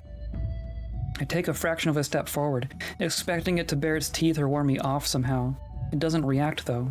Does it have a name? If it does, I don't know it. I just think of it as the forest spirit. I think back to how Morgan had first described it. Yeah. As if the forest itself had come alive. I don't think she knew just how right she was. Its namelessness makes it feel even more wild and untamed. I can feel myself being regarded and judged by it, and I'm tempted to turn tail and run. I force myself to look up to meet its gaze. When it stands still, it's unnervingly silent. It reminds me of a grotesque scarecrow in a sense. From my peripheral vision, I can see Abigail look between the spirit and I, probably wondering if she should say something more. Or knowing her, wondering what to say. I preempt her. I've come to say thank you for intervening and for saving me. Abigail told me that you helped. I don't really know how I can ever repay you. I owe you my life. Or, well, whatever's left of it. I'm not sure what I could even offer a supernatural tree spirit to begin with. Its eyes watch me, impassive. I swallow the lump in my throat and keep talking. I don't know what happens now, either. I'm still getting used to all of this. But again, thank you. Then, not knowing what else to do, I bow stiffly and step backwards. Still, it doesn't react. The whole thing is awkward and uncomfortable, but as with everything else, I'm at a loss. I can't have a conversation with the thing, and the details of what exactly it did are sparse. It feels like a waste to have come all this way for just a few sentences, but I'm not sure it even understood those. Can it only hear living people? What if it can't hear ghosts? It occurs to me that I have no idea how much of the forest spirit knows, or even cares about the affairs of humans. I guess it must care at least a little since I'm here. The spirit turns its head to face Abigail, who smiles and pats its side. She says something to it, but I'm too far away to hear it. Then, as wordless as ever, the spirit rises and lumbers off into the forest without a second acknowledgement. Abigail watches it go. Then she turns and faces me with a bright smile. So what did you think? She has all the pride of a child with a new toy. I stare after the spirit, still barely visible between the trees. I don't really know what I think. I'm part grateful, part terrified, part shocked. When I saw it before, I thought it had to be a monster or something. It just seemed so ferocious and huge that I assumed it was evil. So seeing it like that is weird. It's certainly intimidating at first. When we first met, I was also rather fearful, but I quickly realized how kind and gentle it was, at least towards me. The woodsmans, however... I'm still brimming with curiosity over Abigail's own history, but she's made it clear that she doesn't want to tell me yet, so I won't pester her about it. Why wasn't it enormous this time? It can make itself larger or smaller at will. The night that you saw it, it must have had a reason. And you're able to talk to it? And understand it? Not quite. I speak to it and it understands me, but it doesn't have any words or language. Some of its mannerisms I've picked up over time. We've had quite a long time to get to know each other after all. Right. Abigail walks over and links her arm around mine. I startle at the touch, but more so how casual she is about it. Ready to go back to the church? Unless you'd rather stay here, in the forest. I imagine you'd be more comfortable with walls and a roof around you for now, though. Yeah, I would be. Let's go back. Arm in arm, she leads the way back. And we're gonna get another perspective change. That might be a good opportunity to pause for the day. Oh my goodness. We got to see the things though. Things are getting way more paranormal very quickly.